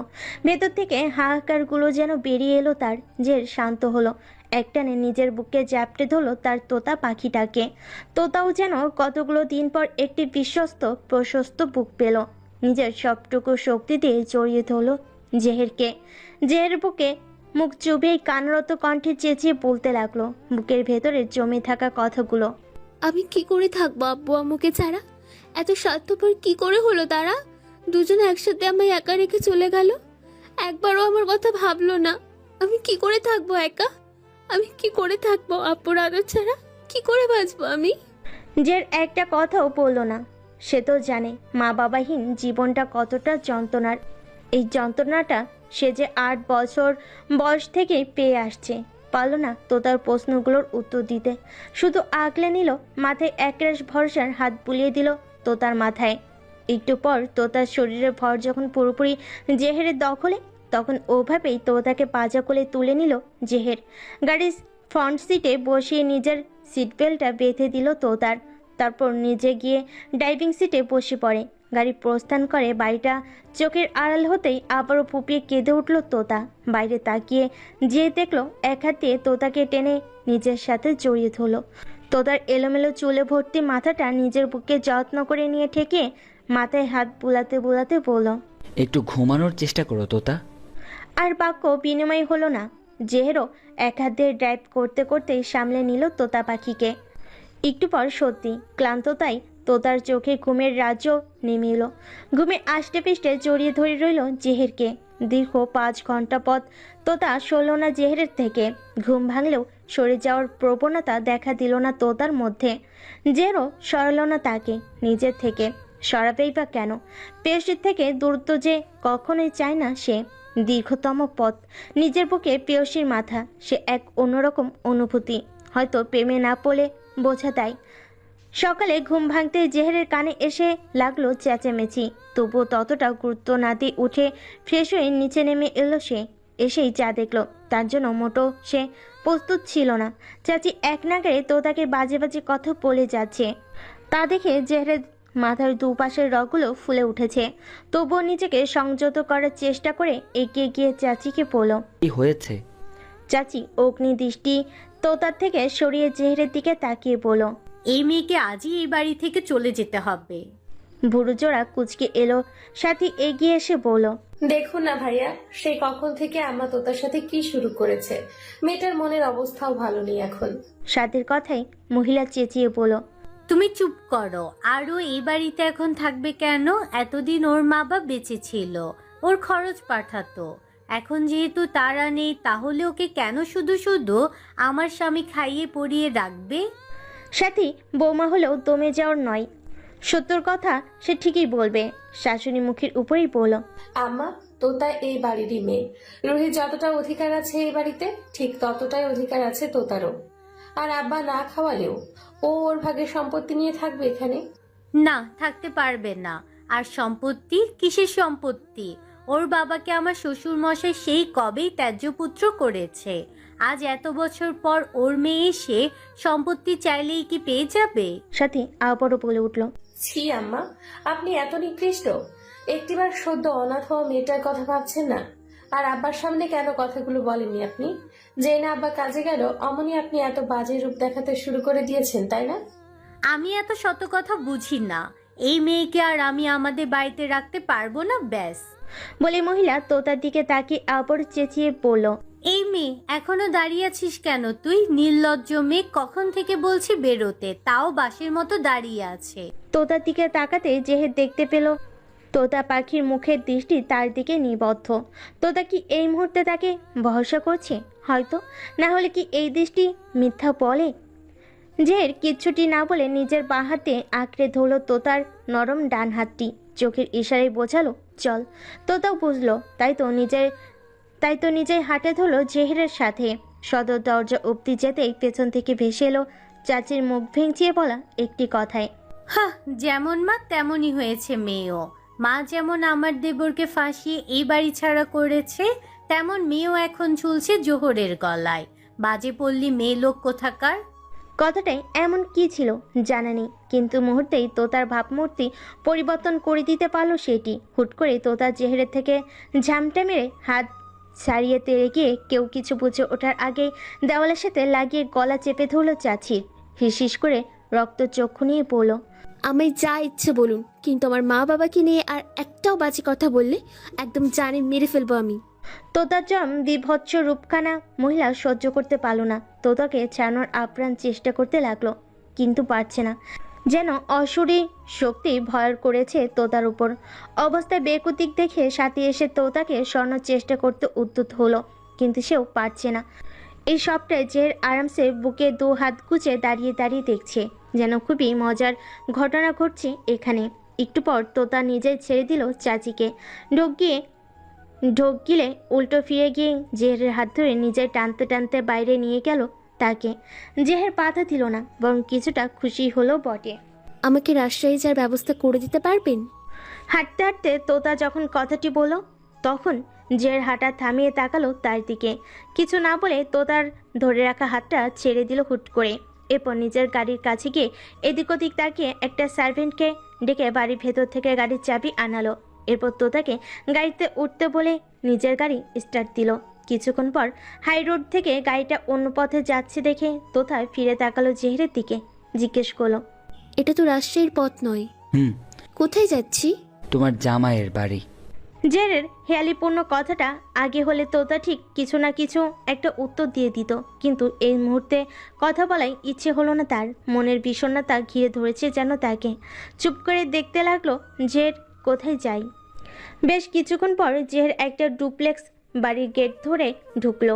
পর মুহূর্তে গাড়ি থামিয়ে তোতাকে বলল, নাম? তোতাও যেন কোনো প্রকার কথা না বাড়িয়ে বাধ্য মেয়ের মতোই নেমে দাঁড়ালো। জেহের পড়ল, ভেতরে গিয়ে রেস্ট নে, ভয় পাস না। এখানে আরও একজন আছে, কিছু প্রয়োজন হলে তাকে বলবি। এবার তোতা প্রশ্ন করলো, এটা কার বাড়ি? আর আমাকেই বা না চিনে থাকতে দেবে কেন? চিনবে তোকে, তুই যা ভেতরে। ফোন কোথায় তোর? তোতা মাথা নিচু করে উত্তর দিল, জানি না। বাড়ি ফেলে এসেছিস? তাও জানি না। রাজশাহী থেকে নিয়ে এসেছি কি না তাও জানি না। ফোন দিয়ে আর কি করব আমি? আব্বু আর কল দেবে না আমায়। জের তোতার দিকে তাকে এক ঘন নিঃশ্বাস পেল, তারপর বলল, ঠিক আছে, ভেতরে গিয়ে রেস্ট নে, আর একা একা বের হবি না একদম। তোতা বাড়ির ভিতরে পা রাখতে জেহের আবার গাড়ি স্টার্ট দিল উল্টো পথে। ড্রয়িং রুমে সাজিয়ে রাখা সোফায় বসে আছে জেহের, রোহান, জেহেরের চাচা আর একজন উকিল।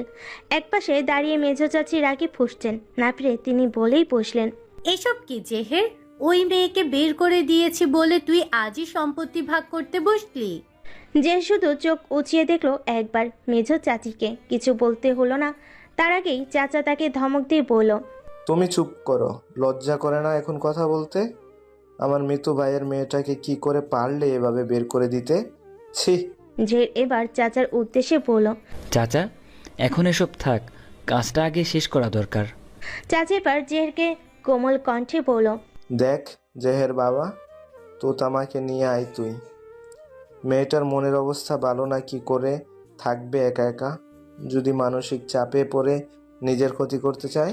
যে আর শুনতে পারল না, হালকা চেঁচিয়ে উঠল সে। চাচা, এসব কেন বলছো তুমি? তো তার কিচ্ছু হবে না, ও সেফ আছে। ওর খেয়াল রাখার জন্য আমি আরেকজনকে রেখে এসেছি। কিছুক্ষণ থাকবে সে, এরপর আমিই যাচ্ছি, তো কিচ্ছু হবে না ওর। কথাটা শুনেই মেজো চাচি আবার তেতে উঠে বলল, তুই যাবি মানে? তুই কি ওই মেয়ের সাথে একা থাকবি নাকি? মেজো চাচিকে আবার থামিয়ে দিল চাচা। তোমাকে চুপ করতে বলছি না? এরপর তিনি আবার জেহেরকে বলে, দেখ বাবা, এত ঝামেলার তো দরকার নেই। মেয়েটা এখন ঠিক নেই, পরিস্থিতি স্বাভাবিক হলে ওর অনুমতি নিয়ে না হয় একটা ভালো ছেলে দেখে ওর বিয়ের ব্যবস্থা করে ফেলবো। ততদিন অন্তত ও আমাদের সাথেই থাকুক। আর এভাবে তুই যদি ওর সাথে থাকিস, তাহলে বাবা সমাজেরও তো একটা ব্যাপার আছে। তোতা মায়ের সম্মানে আঘাত লাগবে, তো মেয়েটা আর ভেঙে পড়বে। আর এসব জানাজানি হলে পরবর্তীকালে ওর বিয়ের জন্য ছেলে পাওয়া মুশকিল। প্রয়োজন নেই ওর জন্য ছেলে দেখার, আর সমাজ আমি সামলে নেব। আর এই বাড়ির সম্পত্তি তোতা যদি পায়ও, তবুও আর এখানে থাকতে আসবে না, ও আমার বাড়িতেই থাকবে। এরপর জেহের উকিলের দিকে তাকিয়ে বলল, আপনি শুরু করুন। উকিল অনুমতি পেয়ে কাগজপত্র ঘেটে বলতে লাগলো, তো কাগজপত্র অনুযায়ী যা বুঝলাম, আপনাদের সম্পত্তি 2 ভাগে ভাগ হবে। এক আজহার চৌধুরী আর এক আজিম চৌধুরীর নামে, এবং মৃত আজহার চৌধুরীর সম্পূর্ণ ভাগ এই মুহূর্তে পাবে জেহের বিন চৌধুরী। কথাটা শুনে মেজো চাচি আবার তেতে উঠে বলল, 2 ভাগ কেন? সম্পত্তি তো 3 ভাগ হওয়ার কথা। তার কথাই উকিল আবার বলল, যেহেতু আপনাদের সকলের ভাষ্যমতে মৃত আসলাম চৌধুরী তার ছোট ছেলে আলিম চৌধুরীকে ত্যায্যপুত্র করেছে, সেহেতু তিনি কোনো প্রকার সম্পত্তির ভাগ পাবে না, তাই 2 ভাগ করা হয়েছে।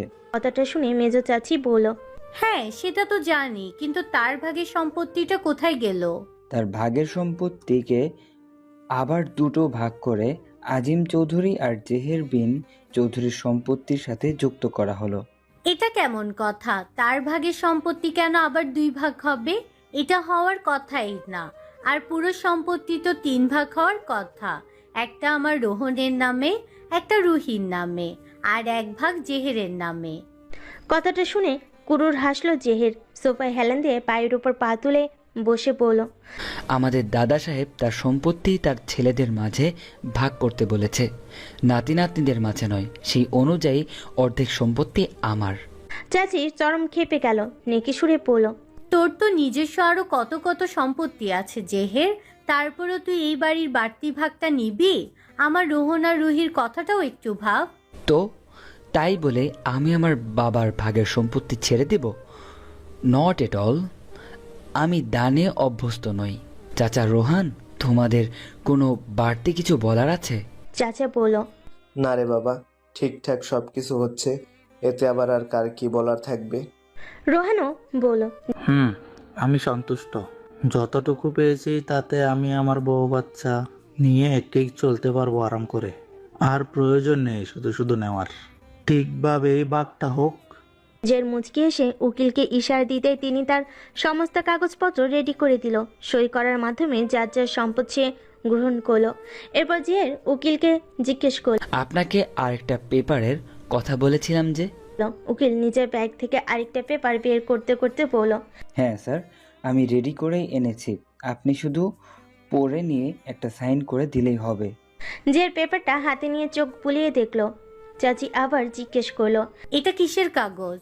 এবার জেহের কাগজ থেকে চোখ নামিয়ে চাচির দিকে তাকিয়ে ভাবলেশীনভাবে পড়ল, এই কাগজে উল্লেখ আছে যে আমি আমার স্ব ইচ্ছায় আমার সম্পূর্ণ সম্পত্তির হাতে 25% সম্পত্তি, মানে মাত্র পাওয়া আমার বাবার আমানতের সম্পত্তিটুকু আমার হবু বউ মিস তোতা বিনতে চৌধুরীর নামে লিখে দিয়েছি। কথাটার কতটুকু কি বুঝলো তা জানা নেই, তবে তোতার নামটা শুনে সাথে সশব্দে উচ্চারণ করলো, আলহামদুলিল্লাহ। চাচি তো এবার যেন মরিমরি অবস্থা। যে মেয়েটাকে একটু আগে ঘাড় ধাক্কা দিয়ে বিয়ে করে দিয়েছে, সেই কিনা এই পুরো খানদানি সম্পত্তির অর্ধেক মালিক। এটা কি করে হয়? জেহের, তোর মাথা ঠিক আছে তো? তুই কেন শুধু শুধু ওই মেয়েকে তোর সম্পত্তি দিয়ে দিবি? রোহন তোর ভাই, তুই ওকে না দিয়ে ওই কয়েকদিন আগে আসা মেয়েটাকে দিবি? এটা হতে পারে না জেহের। আমার সম্পত্তি আমি কাকে দিব না দিব তা আমি অন্য কারোর থেকে জানতে চাইনি। আর আমি যাকে তাকে দিচ্ছি মানে? তুমি হয়তো ভালো করে শুনতে পাওনি, একটু আগে আমি কি বলেছি। আমার কথায় স্পষ্ট উল্লেখ ছিল তোতা আমার হবু বউ, আর আমি আমার হবু বউকে শুধু 25% কেন, চাইলে আমার সম্পূর্ণ সম্পত্তি দিয়ে দিতে পারি। চাচি কি একটু খুশি হলো? অবিশ্বাসের স্বরে জেহেরকে জিজ্ঞেস করলো, জেহের বাবা, তুই সত্যি তোতামাকে বিয়ে করবি? আমি ঠিক শুনছি? তুমি ঠিকই শুনেছ চাচা, আমি তোতাকে বিয়ে করব এবং সারা জীবনের মতো আগলে রাখবো আমার কাছে। তবে আমি চাইছি ওর মনটা একটু হালকা হোক, তারপর এসব নিয়ে ভাববো। তাই এই কয়েকদিন আমার হবু বউ আমার বাড়িতেই থাকবে, মানে আমার নিজস্ব বাড়িতে, আমার বাবার বাড়িতে নয়। ডুপ্লেক্স বাড়িটা বেশ নির্জনই বলা যায়। তোতা ঘরে ঢুকতেই তাকে একজন মহিলা এসে সালাম জানালো, জিজ্ঞেস করলো কি খাবে। তোতা কিছু না বলে কিছুক্ষণ চোখ ঘুরিয়ে বাড়িটা দেখতে লাগলো। আনমনে সিঁড়ি ডিঙ্গিয়ে দোতলার করিডোর দিয়ে হাঁটলো কিছুক্ষণ। গোছানো ঘরটা দেখে যে কারোর মনে উৎফুল্ল আসার কথা, কিন্তু তোতার সেসবে প্রাণ নেই। তার চোখে যে সৌন্দর্য বলতে তার মা বাবার হাস্যোজ্জ্বল মুখটি ভেসে উঠছে বারবার করে। ইস, এই সময়টাতে বাবা প্রতিদিন নিয়ম করে কল দিত তোতাকে। আজ আর সেই ফোনের রিংটোন কানে বাজলো না তার। বিরক্তির লেশ নেই, এদিক ওদিক না তাকিয়ে একটা রুমে গিয়ে বিছানায় উপর হয়ে পড়ে অঝরে কান্না করতে লাগলো সে। ওভাবে কখন যে ঘুমিয়ে গেল জানা নেই তার। কানে ফোন গুঁজে কারোর সাথে কথা বলতে বলতে বাড়িতে ঢুকলো জেহের। তোতার জন্য রাখা সার্ভেন্টের দিকে তাকিয়ে চোখের ইশারায় জানতে চাইল তোতা কোথায়। মহিলা সার্ভেন্টটি উত্তর দিল, ম্যাম এসে উপর তলার রুমে ঘুমাচ্ছে, তাই আর ডাকিনি। জের আর কিছু না বলে সোজা উপরতলায় উঠে গেল। গুটিসুটি মেরে ঘুমিয়ে থাকা তোতা পাখিকে দেখে কান থেকে ফোন নামিয়ে আস্তে করে এগিয়ে গেল তার কাছে। মেয়েটা যে কাঁদতে কাঁদতে ঘুমিয়ে গেছে তা বুঝতে বাকি রইল না জেহেরের। হাই, এই গরমে এমনকি ঘুমিয়ে আছে, এসি ফ্যান কোনোটাই অন করেনি তোতা। কেমনে যে ঘুমাচ্ছে। ঝের গিয়ে ফ্যানটা অন করলো। আস্তে করে গিয়ে তোতার মাথাটা বালিশে রাখতে গেলে ঘুম ভেঙে গেল তোতার। ঘুমো ঘুমো চোখে জেহেরের দিকে তাকিয়ে কিছু যেন ভাবলো সে। পরপর হুট করে উঠে বসে নিজেকে ঠিক করলো। জেহের প্রশ্ন করলো, খেয়েছিস দুপুরে? তোতা দুপাশে মাথা নাড়লো। সন্ধ্যা 7টা বাজে, এতক্ষণ ঘুমিয়েছিস? তোতা উত্তর দিল না, চুপ করে বিছানার দিকে তাকিয়ে রইল আপন মনে। জের একটা শ্বাস ফেলে আবার বলল, এতগুলো রুম থাকতে এই রুমে এসে ঘুমাতে হলো? তোতা এবার একটু বোকা বোকা চোখে জিজ্ঞেস করলো, কেন? বাড়ির প্রতিটি রুমেই সারা 12 মাস খালি থাকে, শুধু এই রুমে আমি মাঝে মাঝে এসে থাকি। আমি তো জানতাম না যে এটা আপনার রুম। আচ্ছা, আমি অন্য রুমে যাচ্ছি। তোতা নামলো বিছানা থেকে। যাওয়ার সময় পেছন থেকে জেহের বলল, পাশের রুমে যা, সেটা গুছিয়ে রাখা হয়েছে, ফ্রেশ হয়ে নিচে আসবি খেতে। তোতা মাথা নেড়ে চলে গেল।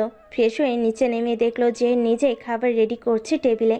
তোতা গিয়ে একটা চেয়ার টেনে বসে এদিক ওদিক তাকিয়ে তখনকার মেয়েটিকে খুঁজতে লাগলো। তা বুঝতে পেরে জেহের বলল, ও চলে গিয়েছে, ওর ডিউটি আমি যতক্ষণ বাড়িতে না থাকি ততক্ষণ, আমি আসলে ও চলে যাবে। কেন? কেন আবার? প্রাইভেসি দিচ্ছে আমাদের। মানে আমাদের প্রাইভেসি কেন? তুই বুঝবি না, খেয়ে নে। বলে তোতার সামনে খাবার এগিয়ে দিল জেহের। তোতা অল্প একটু খেয়ে উঠে যেতে নিলেই জেহের তার হাত চেপে ধরলো, চোখ রাঙিয়ে বলল, পুরোটা শেষ করা চাই। আমার আর খেতে ইচ্ছা করছে না। দেখ তোতা পাখি, এখানে ভাবের মতো কেউ নেই যে সময়ে সময়ে তোর খেয়াল রাখবে। এখন তুই সম্পূর্ণ আমার দায়িত্বে আছিস, তাই আমি যা বলবো তাই শুনতে হবে। চুপচাপ খেয়ে নে বলছি। লোকটার থেকে ভয় জিনিসটা তোতার কাটবেই না যেন। ইচ্ছে না হলেও চুপচাপ আবার খাওয়া শুরু করলো। জেহেরও খেতে খেতে বলল, শোন, এখন থেকে তোকে এখানেই থাকতে হবে। আমি তো আর সারাক্ষণ থাকতে পারবো না, তাই ওই সময়টুকু অন্তত নিজের খেয়ালটা রাখিস। আর যাই হোক, আজকের মতো যেন না খেয়ে ঘুমিয়ে থাকতে আর না দেখি। Mind it. আমি রাজশাহী ফিরবো। থাপ্পড় দিব দ্বিতীয়বার এই কথাটা বললে। খেতে বলেছি তোকে, চুপচাপ খা। তোতার দুরুক্তি করলো না। খাওয়া শেষ হতে জেহের এসে তোতার হাত ধরে বলল, চল। নির্জীব তোতাও প্রশ্ন করলো না কোথায় যাচ্ছে, শুধু পায়ে পা মিলিয়ে এগিয়ে গেল জেহেরের সাথে। যে তাকে নিয়ে গিয়ে বাড়ির ফুল বাগানটাই গেল। একটা দোলনায় নিজের পাশে তোতারও বসার জায়গা করে দিল। তোতা বসলো। বেশ কিছুক্ষণ নীরবতার পর যে আনমনে আকাশের দিকে তাকিয়ে পড়ল, শোন, জীবনটা কারোর জন্য থেমে থাকে না। চাচা চাচি তোকে খুব আদর করত, আমি মানছি তা, কিন্তু তাই বলে যে তাদের অবর্তমানে তুই সব ছেড়ে একদম দেউলিয়া হয়ে যাবি এমনটা কিন্তু না। এই যে তুই সারাক্ষণ কান্না করছিস, মন মরা হয়ে বসে থাকিস, আগের মতো কথা বলিস না। এটা কি ভালো লাগছে চাচা চাচির কাছে? তারা তো মৃত্যুর পরেও তোর ভালো চাইবে তোতা, কিন্তু তুই এখন যা করছিস তাতে তাদের আত্মা শান্তি পাবে না। এটা কি তুই জানিস? তোদের কি কিছু বুঝলো? কি জানি। কিচ্ছুটি না বলে নিজের মাথাটা কেমন হেলিয়ে দিল জেহেরের বাহুতে। জেহের এবার সামনে থেকে দৃষ্টি সরিয়ে তাকালো তোতার পানে। তোতা যাতে আর একটু আরাম করে মাথা রাখতে পারে, তাই নিজের বাহু ঝুঁকিয়ে কাঁধে মাথা রাখতে ইশারা করলো তোতাকে। তোতাও তাই করলো। একটু পর নিজেই মনমরা কণ্ঠে বলে উঠল, আমি তো বেঁচেই ছিলাম শুধু আম্মু আব্বুর আশায়। এখন তো আমার তারাও নেই, কেউ নেই আমার জীবনে। আমি একটু যত্ন চাই, কেউ আমার মাথায় একটু আদুরে হাত বুলিয়ে দিক, সেটা আমি চাই। কিন্তু তা তো আর কখনোই সম্ভব না। জানিস তো তোতা, আমারও ঠিক তোর মতোই অবস্থা। বাবা নেই, মা থেকেও নেই, এক কথায় জীবনটা কেমন ছন্ন ছাড়া। তাই তো আমি লোকের মায়া করতে পারি না, আর সেটা পারি না বলেই অনায়াসে কতগুলো খুন করে ফেলতে পারি। তবু আমি বেঁচে আছি। কেন বলতো? কারণ আমি জানি একটা সময় ঠিক কেউ একজন আসবে যে আমার অপেক্ষায় থাকবে, একটু মায়া করবে আমার জন্য। কেউ একজন হবে যে বাড়ি ফিরতে দেরি হলে চিন্তিত হবে আমার জন্য। আজ ঠিক সেই মানুষটা আমি পেয়েছি। তোর তো এখন থেকেই আছে, তুই শুধু চিনে ওঠার দেরি। দীর্ঘ এক রাত পাড়ি দিয়ে সকালে ঘুম ভাঙতেই কারোর উচ্চ কণ্ঠের হাসির আওয়াজ শুনল তোতা। উঠে বসে ভালো করে শোনার চেষ্টা করলো শব্দটা। না, এটা তো জেহেরের কণ্ঠ নয়। আরও কেউ আছে দেখার জন্য উঠে দোতলার করিডোরে আসতে চোখে পড়ল জেহেরকে।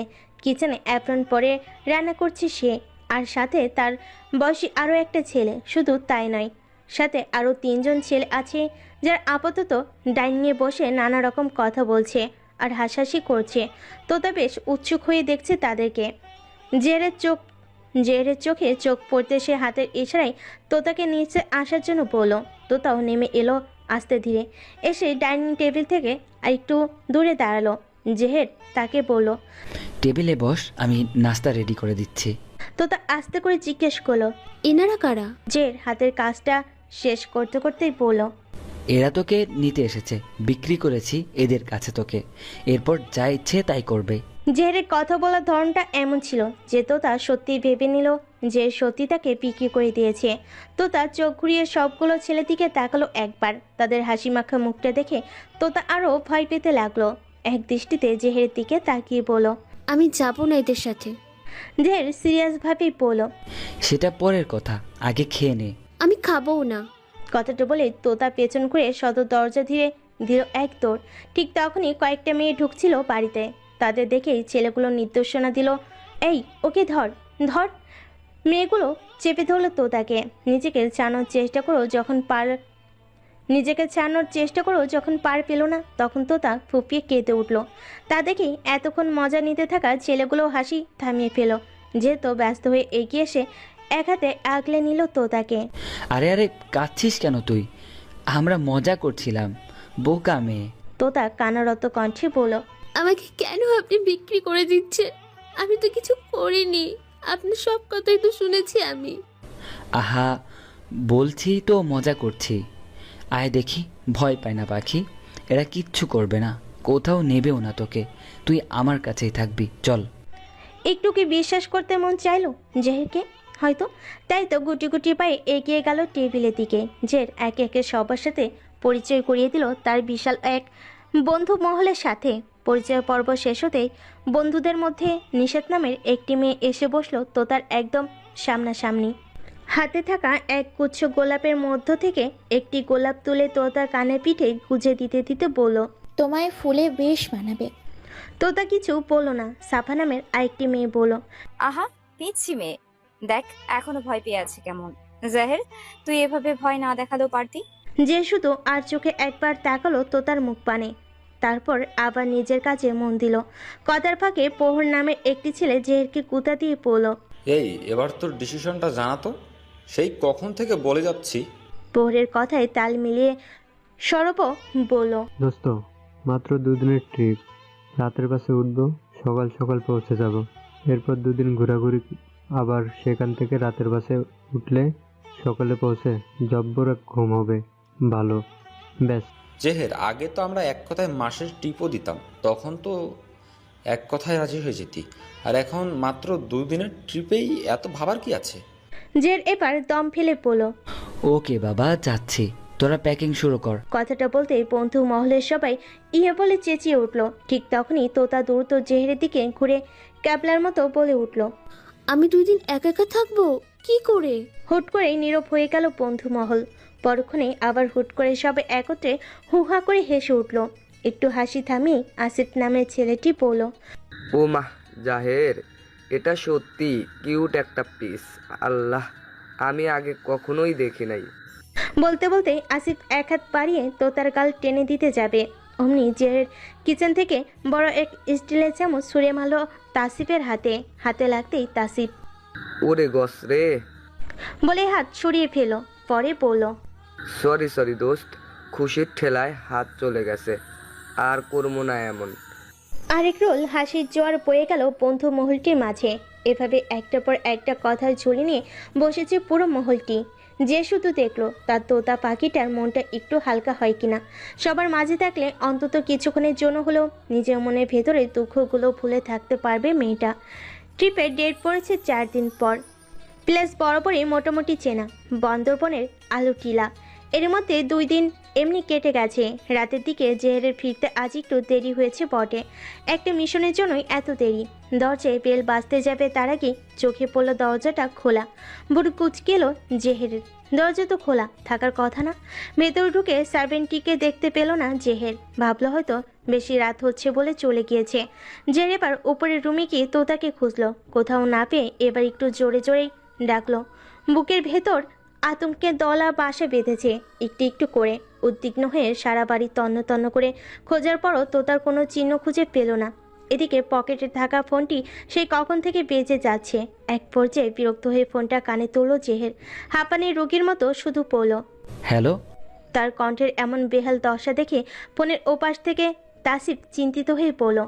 কিরে, কি হলো তোর? কণ্ঠ এমন কেন লাগছে? জেহেরের গলা ধরে আসছে, তবুও কোনো মতে উচ্চারণ করলো। আমার তোতা পাখিকে খুঁজে পাচ্ছি না। মানে কি বলছিস এসব? বাড়িতে খুঁজে দেখ ভালো করে, হয়তো ঘুমাচ্ছে কোথাও। সারা বাড়ি খুঁজেছি, কোথাও নেই ও। আচ্ছা শোন, এই কন্ট্রোল রুমে গিয়ে সিসিটিভি ফুটেজ চেক কর। আমরা এক্ষুনি আসছি সবাই। কল কাটতে জেহের ছুটল সিসিটিভি চেক করতে। তার হাত অনবরত কাঁপছে, তবুও কোনো মতে ল্যাপটপ স্ক্রিনে চেক করলো আজ সারাদিনের ফুটেজ। চোখে পড়ল এক অনাকাঙ্ক্ষিত ঘটনা। সন্ধ্যার দিকেই তোতাকে কয়েকজন লোক এসে জোর করে তুলে নিয়ে গেছে। এদের চিনতে একটু দেরি হলো না জেহেরের। এরাই সেই পাচারকারীর দলটি যার মূলে রয়েছে তাসান। সেদিনে বৃষ্টির সঙ্গী তোতার। রাগে মুখে চোখের গঠন যেন পরিবর্তন হতে লাগলো জেহের। ততক্ষণে তাসিফ পোহরাও চলে এসেছে। পাচারকারীদের ধরার মিশনে এর সবে এক একভাবে জড়িত, তাই তাসানের পরিকল্পনা বুঝতে খুব একটা দেরি হলো না তাদের। তখনই কনক নামের এক বন্ধু বলে উঠল। আমি গতকালই ওর বাড়ির ঠিকানা হাতে পেয়েছিলাম। হেলাফেলাই করে জানানো হয়নি তোদের? যদি ভুল না হয় তাসানের বাচ্চা ওখানেই আছে। ভাগ্য থাকলে তোয়াকেও সেখানে পাওয়া যাবে। সবাই চল। যেমন কথা তেমন কাজ। জেহের জানে এই মুহূর্তে তাসানের বাড়িতে গিয়ে এক অনাকাঙ্ক্ষিত পরিস্থিতির সম্মুখীন হতে হবে তাকে। আবারও সামনে হামলে পড়বে কিছু অতীত। তবুও জেহেরকে যেতেই হবে, কারণ সেই পিচ্ছিল অতীতের চেয়ে বর্তমানটা বেশি জরুরি তার কাছে। তোতা পাখি তার সবটা, শুধু বর্তমানই নয় বরং আজন্মের ভবিষ্যৎও। ও বেল বাজতে দরজা খুলে দিল বয়স 55-এর এক মহিলা। দ্বার প্রান্তে দাঁড়িয়ে থাকা জেহেরকে দেখে কেমন যেন খুব চেনা চেনা মনে হলো। খুব একটা বেশি সময় লাগেনি তার। 19 বছর আগে ফেলে আসা নিজের সন্তানকে দেখে আবেগে আপ্লুত হয়ে মহিলা করুণ সুরে ডেকে উঠল, জেহের বাবা। এতগুলো বছর পর জেহেরের কলিজাটা কেঁপে উঠল যেন। তবু সে শক্ত পাথর কণ্ঠে জিজ্ঞেস করলো, তাসান কোথায়? মহিলার ভুরু কুচকালো। যে এতগুলো বছর পর নিজের গর্ভধারিণী মাকে দেখেও কিছু বলছে না, এক ফোঁটা চোখের পানিও ফেলছে না। জিজ্ঞেস করছে তাসানের কথা। জেহের বাবা, তুই আমায় চিনতে পারিস না? আমি তোর মা। সাথে সাথে জের এক হাত উঁচিয়ে বাধা দিল মহিলাকে, বলো, আমার 8 বছর বয়স থাকতেই আমার মা মারা গিয়েছে। বলে আর তাকালো না মহিলাটির দিকে, বরং পাশ কাটিয়ে ভেতরে ঢুকে জোরে জোরে চিৎকার করতে করতে ডাকলো তাসানকে। বন্ধুরা সবাই এদিক ওদিক ছড়িয়ে পড়লো তোতাকে খুঁজতে। জেহেরের চেঁচামেচিতে মহিলা এগিয়ে এসে একটু কড়া কণ্ঠে বলল, এত রাতে তাহসানকে কেন খুঁজছিস তুই? জেহের উত্তর দিল না, বরং কণ্ঠের জোর আরো বাড়িয়ে চিৎকার করে ডাকলো, তাসানের বাচ্চা বেরিয়ে আয় বলছি। একটু পরে তাসানের বাবা এসে জেহেরের এমন কাণ্ড দেখে বিরক্ত হয়ে বাজে কথা বলতে লাগলো জেহেরকে। মহিলা চেয়েও থামাতে পারছে না জেহেরকে। ঠিক তখনই তাসিফ একটা রুম থেকে কলার ধরে টানতে টানতে জেহেরের সামনে এনে ফেলো তাসানকে। অমনি জেহের ক্ষিপ্ত হয়ে তাসানকে তুলে এলো পাথারি মারতে মারতে শুধালো, তোতা কোথায় বল, আমার তোতাকে কোথায় রেখেছিস? মহিলা এসে জেহেরকে থামাতে গিয়ে বলল, তাহসানকে ছেড়ে দে বলছি। কে তোতা? তাহসান কেন তোতাকে চেনে না? জের অগ্নিদৃষ্টি নিক্ষেপ করলো তথাকথিত মায়ের দিকে। দাঁতে দাঁত চেপে পড়ল, তোতা আমার সবটা, আমার জান। আপনার ছেলে আমার জানের দিকে হাত বাড়িয়েছে, আর রেহাই নেই ওর। বলে তাসানকে আরেক দফা মারতে যাবে তার আগেই বাইরে থেকে কনকের ডাক ভেসে এলো, জের দ্রুত গ্যারেজে আয়। শুনে জেহের তাসানকে ধাক্কা দিয়ে তাসিফের কাছে ফেলে পড়ল, একে ধরে রাখ, পালাতে যেন না পারে। বলে দ্রুত দৌড়ালো গ্যারেজের দিকে। তার পেছন পেছন দৌড়ালো বাকি সবাইও। গ্যারেজে যেতেই কনক দেখলো মাটির নিচ দিয়ে দরজার মতো কিছু একটা বেশ লুকিয়ে রাখা হয়েছে বলতে গেলে। দ্রুত পাতলা পাতটা ওঠাতে দেখলো লোহার রড দিয়ে ঢাকনা, যার একপাশে তালা দেওয়া। পোর দ্রুত টস মেরে দেখলো ভেতরে অনেকগুলো মেয়ে হাত মুখ বাঁধা অবস্থায় আটকে আছে ভেতরে। এই দৃশ্য দেখেই রক্তলাল চোখে তাহসানের দিকে তাকালো জেহের। পরক্ষণে ভেতরে তাকিয়ে জোরে জোরে ডাকতে লাগলো তোতাকে। তখনই ভেতর থেকে তোতার গঙ্গানির আওয়াজ ভেসে এলো। যে দ্রুত এদিক ওদিক তাকিয়ে লোহার একটি রড এনে তালাটি ভাঙলো। তারপর দরজাটা খুলেই ভিতরে ঢুকতে গেলে পোর তাকে বাধা দিয়ে বলল, তুই থাক, আমি নিচে নামছি। অমনি জের সতর্ক পানি ছুঁড়ে বলল, আমার তোতাকে। শুভ না ভাই, সত্যি পাঠিয়ে দিচ্ছি তুই শুধু। পোর তাই করলো। নিচে নেমে একে একে সবগুলো মেয়েকেই বাঁধন খুললো। তারপর একে একে সবাই উপরে উঠতে লাগলো।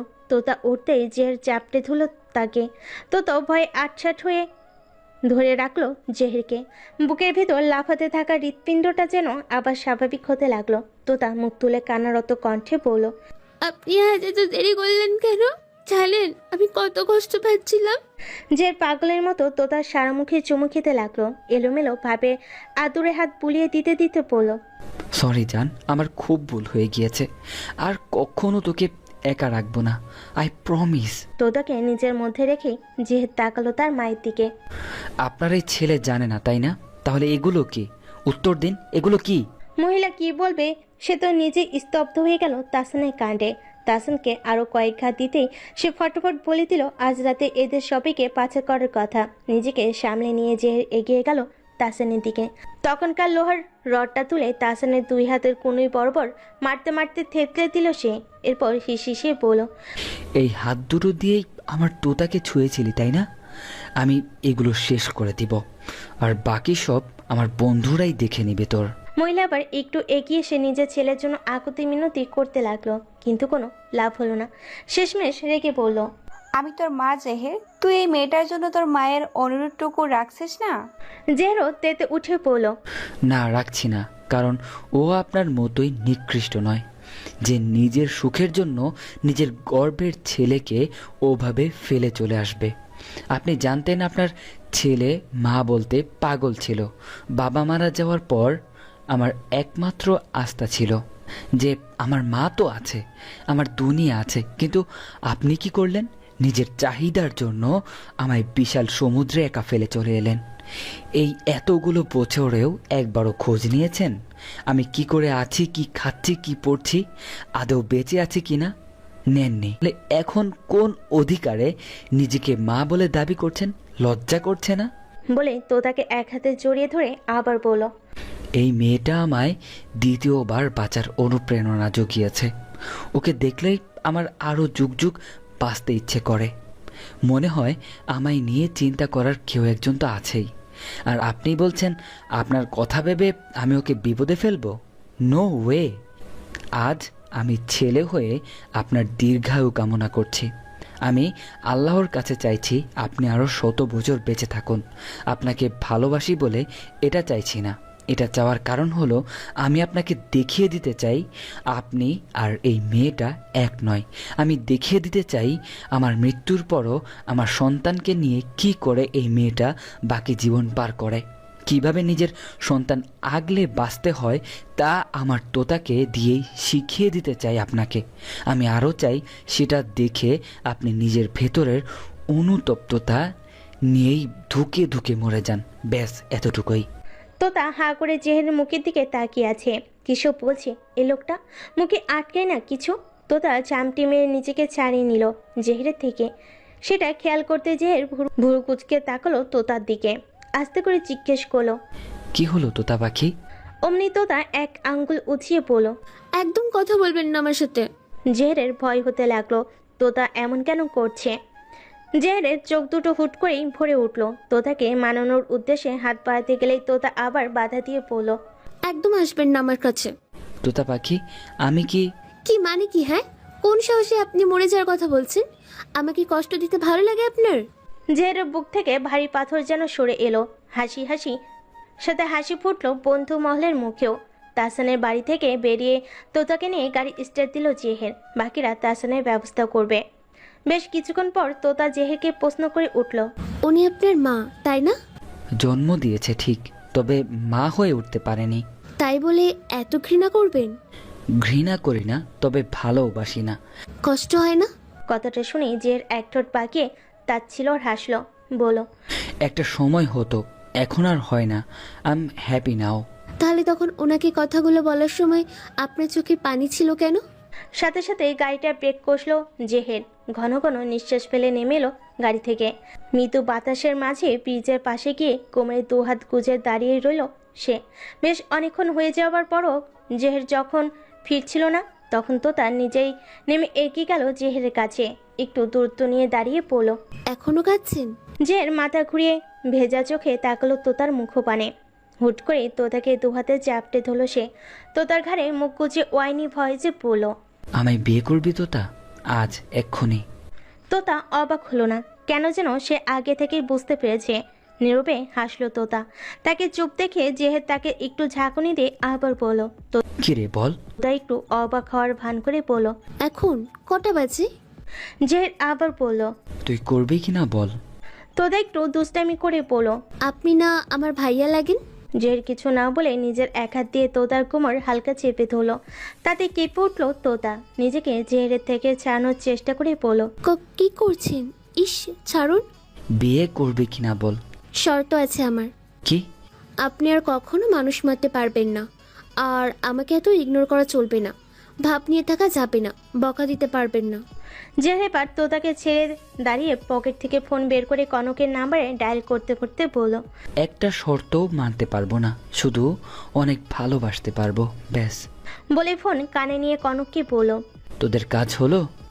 এই তো ফ্ল্যাটের দিকে যাচ্ছি। ওকে, যাওয়ার সময় কাজই নিয়ে যাবি।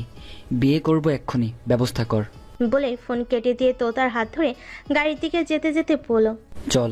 তোতা এগোচ্ছে না দেখে জেহের আবার তাকালো তার দিকে। চোখের ইশারায় বোঝালো। কি হলো? তোতা কাচুমাচু করে বলল, একটু বেশি তাড়াহুড়ো করে ফেলছি না? জেহের হালকা হেসে এগিয়ে এসে তোতার কপালের উপর পড়া চুলগুলো কানের পিঠে গুজে দিতে দিতে বলল, ভয় পাস না, বিয়েটা করে রাখবো আজ। বাসরটা আজ করব না, যা। ইস, লোকটার মুখে কিছুই আটকায় না। এইদিকে যে তোতা লজ্জায় কুকড়ে যাচ্ছে, তা কি দেখতে পারছে জেহের? জেহের এবার হেসে তোতাকে টেনে গাড়িতে উঠাতে উঠাতে বলল, এবার তো চল পাখি। সব নিয়ম মেনে খুব সাধারণভাবেই রাত 3টার সময় বিয়েটা হয়ে গেল তোতা আর জেহেরের। বিয়েতে উপস্থিত ছিল শুধুমাত্র তার বিশ্বস্ত বন্ধু মহলটাই। এরা সবাই একই ফ্ল্যাটেই থাকে, যেহেতু বেশিরভাগ বিবাহিত বলা যায় ফ্যামিলি ফ্ল্যাটই। তোতার জন্য সার্ভেন্টিও জড়িত আছে তাহসানের সাথে। তাই জেহের বেশ চিন্তিত তোতাকে নিয়ে। 70 তো বন্দি, কিন্তু আর যে কাউকে তোতার জন্য বিশ্বাস করে রাখতে পারছে না সে। অমনি নিষেধ বলল, তুই ব্যাচেলার বলে এতদিন থাকিসনি নানা বাহানায়, বুঝলাম তোর নিজের বাড়ি আছে, কিন্তু এখন তো তোতার কথা ভাবতে হবে তাই না? তুই চলে গেলে মেয়েটা একা কি করে থাকবো ওই বাড়িতে? এর থেকে ভালো হয় না এবার থেকে আমাদের সাথেই থাক, তাতে তুইও টেনশন ফ্রি থাকবি তোতাকে নিয়ে, আর তোতাও বোরিং ফিল করবে না, আমরা সবাই তো একসাথেই থাকবো। নিষেধের কথাই বাকিরাও জোর করলো জেহেরকে। সবার কথাই জেহের উত্তরে বলল শুধু, ভেবে দেখবো। আলু টিলার পর্যটকদের থাকার জায়গাটা বেশ মনের মতো লেগেছে তোতার। কেমন স্নিগ্ধ একটা ভাব। বিকেলে জেহেরের দেওয়া টকটকা লাল শাড়িটা পরেছিল কালো ব্লাউজের সাথে ম্যাচ করে। এখনো সেটি গায়ে জড়ানো। চেঞ্জ করতে চেয়েছিল, তবে জেহের মানা করে আর চেঞ্জ করেনি। সন্ধ্যার পরে খালি জায়গাটায় সবে মিলে ক্যাম্প ফায়ার জ্বালিয়ে বসেছে। সাথে রয়েছে বারবিকিউ পার্টি। আরও একটি বিশেষ প্রাধান্য পায় যে ছেলেদের জন্য আলাদা করে হুইস্কির বোতলও রয়েছে। নিষাদটা বায়না ধরেছে বারবিকিউ তারাই তৈরি করবে। ছেলেরাও মেনে নিয়ে ক্যাম্প ফায়ার থেকে একটু দূরে গিয়ে বসলো। মেয়েরা জোর করে সাউন্ড বক্সটাও নিজেদের দখলে নিয়ে এলো। তোতাও তাদের সাথে যোগ দিয়েছে। যে তার থেকে কিছুটা দূরত্বে থাকলেও নজর রাখছে বেশ কড়াভাবে। একটু পরে জের বন্ধুদের কথা তালে একটু নজর সারল তোতার থেকে। সাউন্ড বক্সে গান বাজছে অনবরত। তখনই তাসিফ অবাক কণ্ঠে বলে উঠল, ও মাই গড, কি হচ্ছে ওদিকে? হেই দেখ দেখ, আরে জেহের তোর বউ তো ফাটিয়ে দিচ্ছে। কথাটা শুনে যে দ্রুত গতিতে মাথা ঘোরাল তোতার দিকে। আল্লাহ, কি দেখছে সে? মেয়েরা সবাই গানের তালে তালে নাচছে। কি গান? চিকনি চামলি। তোতা তো পুরো জোশ নিয়ে নাচছে। মেয়েটার আশেপাশে যে এত মানুষ আছে যেন খেয়ালই নেই তার। এদিকে জেহেরের অবস্থা বেহাল। আগুনের ফুলকির টকবকা রোশনি তোতার দেহে পড়ে যেন আরো উজ্জ্বল করে তুলেছে তোতার দেহকান। তার উপর শাড়িটা এমনভাবে পড়েছে এই মুহূর্তে যে কোনো ছেলের শিরাশিরাই জ্বালা ধরিয়ে দেওয়ার মতো। আর সেখানে তো জেহেরের নিজের বউ। জেহেরের শরীরে যেন অচেনা এক শক্তি ভর করেছে, ঘাম ছুটছে অনবরত। তবু নিজেকে ঠিক রাখার প্রচেষ্টায় একের পর এক হুইস্কির প্যাক মুখে ঢেলে যাচ্ছে। দৃষ্টি তার নিবদ্ধ তোতার দিকে। মেয়েটার কি সেই খেয়াল আছে? উত্তাল সমুদ্রের মতো নিজের জন্য অমাবস্যা ডেকে আনছে সে। যে কি পুরোটা সময় নীরব থাকবে? কখনো না। নাচ শেষ হতে মেয়েরা সবাই দুহাত তুলে হু করে চেঁচিয়ে উঠল, সাথে তোতাও। ছেলেরাও খুশিতে গদগদ হয়ে হাততালি দিতে দিতে এগিয়ে গেল নিজেদের বউদের কাছে। জেরকে না আসতে দেখে তোতা একবার তাকালো তার দিকে। অমনি জের এক আঙ্গুল উঁচিয়ে ইশারায় ডাকলো তাকে। তোতা স্বাভাবিকভাবে শাড়ির আঁচল দিয়ে ঘাম মুছতে মুছতে এগিয়ে গেল জেহেরের কাছে। কাছাকাছি আসতে যে তোতার কোমর চেপে টেনে নিজের থাইয়ের উপর বসিয়ে দিল। অন্য হাতে হুইস্কি গ্লাস নিয়ে বেসামালভাবে নিজের মুখে ডোবালো। তোতার ঘাড় গলা সংলগ্ন এলাকায় মাতাল কণ্ঠে বলল, নাচলি কেন সবার সামনে? তোতার গলায় যেন কথা আটকে যাচ্ছে। জেরের এলোমেলো ছোঁয়াগুলো মারাত্মক। কোনো মতে পড়ল, আপুরা বলছিল কিছু হবে না সবার সাথে নাচলে, তাই। কে বলল কিছু হবে না?